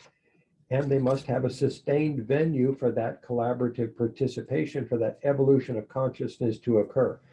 Our intention is to generate that collective conscious community environment to support the evolution of consciousness for all of humanity. So we feel that this is totally feasible. We feel that we can achieve this in the near term and that we must achieve it in the near term. And we're asking for any participation on you folks' parts. We are doing these workshops. If you would wish to participate in them in future, please do. Generating a way for us as a species to get over the bump in the road, the resistance to transformation, the resistance to learning, the resistance to generating a sustainable life process is something that we are designing conscious collaborative solutions to. If you would like to help, please do. We have a slide of ways that you can participate in future. So thank you. So we'll just run through these quickly, and some of these we've spoken of already. That said, you know, of course, to deepen today's work, we invite you to participate in future workshops. We don't have the date for the next one. We're looking at probably mid-May, and an invite will be in coming weeks. So be on the lookout for that. And in each workshop, we do take a bit of a different lens that we look through at these topics. So it will only deepen our awareness and understanding and ability to understand what is and also lean into what can be, as John just said. So look for that. Of course, you can offer your expertise and knowledge in the design, architecture, and building of the SME. So you can reach out to us directly. I'll give you an email address in just a moment if you'd like to learn more about what that would mean and what that looks like. And all of you have something to offer in that regard. And you can learn more about the SME through our website, through our YouTube channel, and of course, engaging with us directly. So appreciate that. We have a team of teams free education process. So we have regular Friday meetings every week that our participants engage in, and where we offer a lot of learning, open discussion, and processing, and in a way, a snippet of what you learned today is sort of in this ongoing process we've been doing for 82 weeks. And then we have groups that come together around various topics and disciplines to engage in their own process of collaborating and learning and building on this. So it's a whole program that runs continuously every week, and it's open to anyone that would like to participate. So again, we'll offer you the opportunity to learn more on that. You can offer ideas, technologies, or resources to support the WSS. We're always looking for any help. We are a nonprofit organization, so anything that you might want to offer in that regard is great. You can expand this process to your networks, meaning you can invite more people to these workshops. You can send them to our website. You can reach out to us directly. You think someone has a lot to offer based on what we've already shared, or would be interested in learning anything that we're teaching. We want to further this message in the world as quickly as possible so that we can solve the problems that we're intending to, of course. We are building an advisory council. So if that's something you're interested in participating on, that's something that we will be doing invites for, and you can see what you might be able to offer the WSS as an organization in that way. And we also offer the opportunity to engage with us in a project you're working on. So if you're in an organization right now, or a dynamic that's already serving the resolution of climate change in the world, or something adjacent to it, we offer workshops specific to organizations on various topics in that regard, or would be happy to consult in any way. And we are just looking to serve. So whatever that might look like, we would love to hear the ideas and needs you might have in that regard. You can contact our orientation team for next steps on any of these items. So you can email them directly at connect@wssnow.org. You can also go to our website at wssnow.org and click collaborate, which would allow you to fill out a collaboration form to be more expressive about who you are and what your interests are, engaging, and someone from the orientation team would reach out to you and guide you from there. And we have a full orientation process to guide you through any of the participation options. We also have a YouTube channel where all of our education is broken up into short videos that you can watch anytime. I think there's over 200 videos, and including meditations on that channel right now. It's the World System Solutions channel. So feel free to check that out. We also have social media presence on Facebook and Instagram at World System Solutions. So again, we would love to hear from you in any capacity that you so choose. And we are so appreciative of you spending your time with us on a Saturday. And again, if you have a little more time today, we would love to offer the opportunity for you to hear from a couple of people that are currently participating in the WSS to talk about their experience in our team of teams and education process, and helping build the organization if you're open to it. So, so thank you, thank you, thank you, thank you. And I'll back up to that and just, we have our testimonials. I'm going to pull the share down for a moment and see if, Reagan, would you like to share a testimonial? Sure. Yes, I've been with the WSS since the beginning of it kind of getting going. It has been nothing short of just amazing. It's helped me grow and expand in my own life and within myself tremendously, as a parent in this world, as a wife, as teacher, a healer. So personally, it's been an incredible journey of growth and expansion, and helped in so many ways all across the board in that way. Just a lot more love in my heart, a lot more capacity to serve, to be a part of the WSS with all these amazing souls. It really is the most inspiring, beautiful endeavor I've ever been a part of in my life. It's hard to explain. I mean, I've been a part of a lot of groups and organizations in the past, and this group right here, these evolved, pretty conscious beings that are on a path of continued service in this way and clearing and healing of themselves, has been just an honor truly to be a part of. It's really emotional to talk about. I continue to look forward to wake up every day and see what's next with the WSS. And every day there's an opportunity to serve in some way with the WSS in some capacity. I'm on various teams. I am the Women's Empowerment team, the Conscious Parenting team. There's a Healing Hub, there's a Mantra team. There's a beautiful board to be a part of. There are just so much cool ways to help and serve. And I think that was the biggest thing that brought me to the WSS. Was I felt like I was one soul that had so much to give, and I wanted to help the world, and I didn't know where to do that. And when I found the WSS, I realized, wow, there is such an amazing capacity to serve collectively to the masses versus more like smaller group capacity. So yeah, it's been tremendous, and I'm so happy to share this today with you all. And I hope that you can come and join us, and we can serve together. Thank you. Thank you so much, Reagan. Jeff, did you want to share? Yes, like Reagan, I've been with WSS from the very beginning, from its birth, and have watched it grow. And I am constantly amazed and personally transformed by what is happening here. There's something organic growing within WSS. There are many excellent organizations in the world working for social change or environmental change. But one thing that I have not seen in any other group that I found in WSS is a focus on inner change to create outer change. There's a focus on consciousness and the linkage to action, and how our inner lives affect our outer lives and affect everybody else. And that is really quite remarkable. And for anybody considering joining us, I can say that you'll never find another type of organization that has a flatter structure than WSS. There's no hierarchy here. We really are equal souls working together.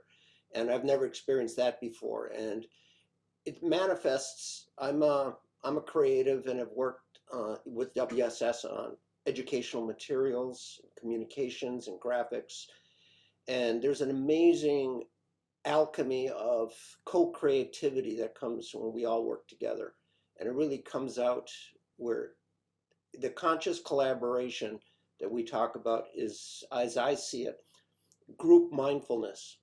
There's a group mind growing here, and the mindfulness and consciousness of every decision that's made is pretty remarkable. So if this is something that appeals to some of you who are interested, I think you'll experience it by joining us. Thank you so much, Jeff. Well said, both of you. I think Jody has her hand up. I'd love to hear from her. Hi. I just kind of wanted to tell my short little story here. I found WSS in the midst of COVID. It was during lockdown. And of course, we all know, I mean, we saw it all happen, right? Everybody's scared. There's nothing we can do. And so I just wanted to serve, to help in some way from my home. And so I joined the mantra team with just intentions of serving. I had no idea the miraculous change it would have on my life. So looking back, I feel like it was very guided. You know, maybe at the time, my churches were closed. I don't care what church I go to, you know, as long as it's somewhere to serve. But they were all closed. And so I had and I'm not very techie, so I had no alternative but to turn to a situation like this. And I think it was a great blessing. And I can't express my gratitude and feel the blessings for being a part of this. Thank you.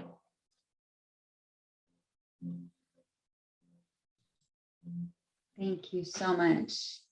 We're so grateful to have you. Would anyone else like to share before or is there any questions before we move to a closing meditation?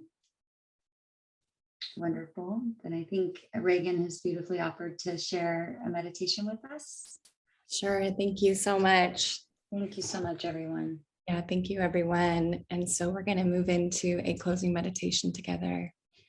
If you so choose, you can close your eyes if that feels comfortable for you. And see if now you can just really relax in your seat, right? Just dropping your body down and just beginning to breathe. Breathing deeply in through your nose and out through your mouth. Really enjoying the breath of life, the breath of light moving through your nose and out through your mouth. We just entered into this beautiful workshop together and a lot of beautiful wisdom and information came forward. And right now, all you need to do is just be and turn off the mind, if that's okay.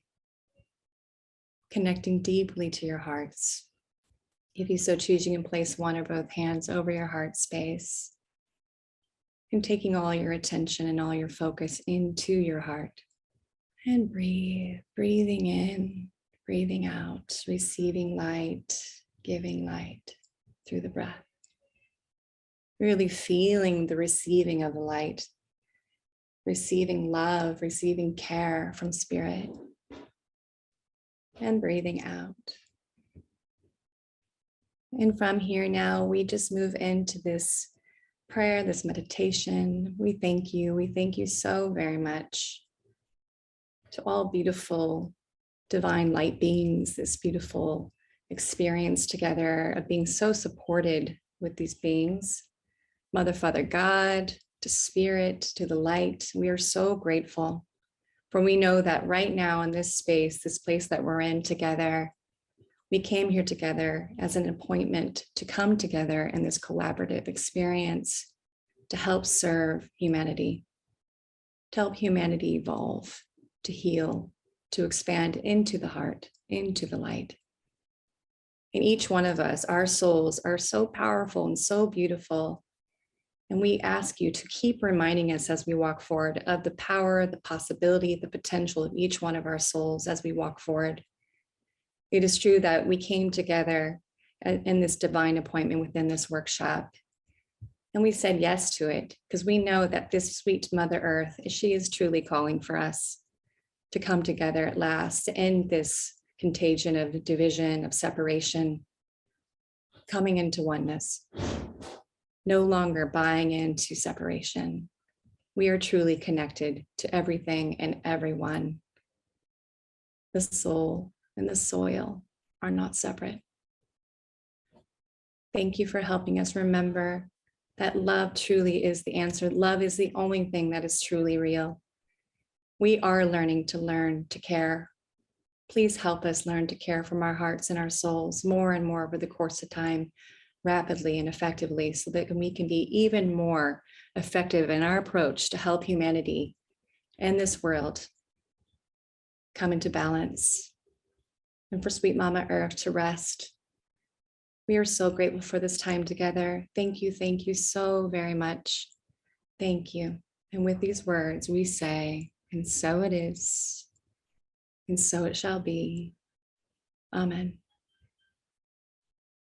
If you so choose, you can take another deep and slow cleansing breath, letting that all integrate.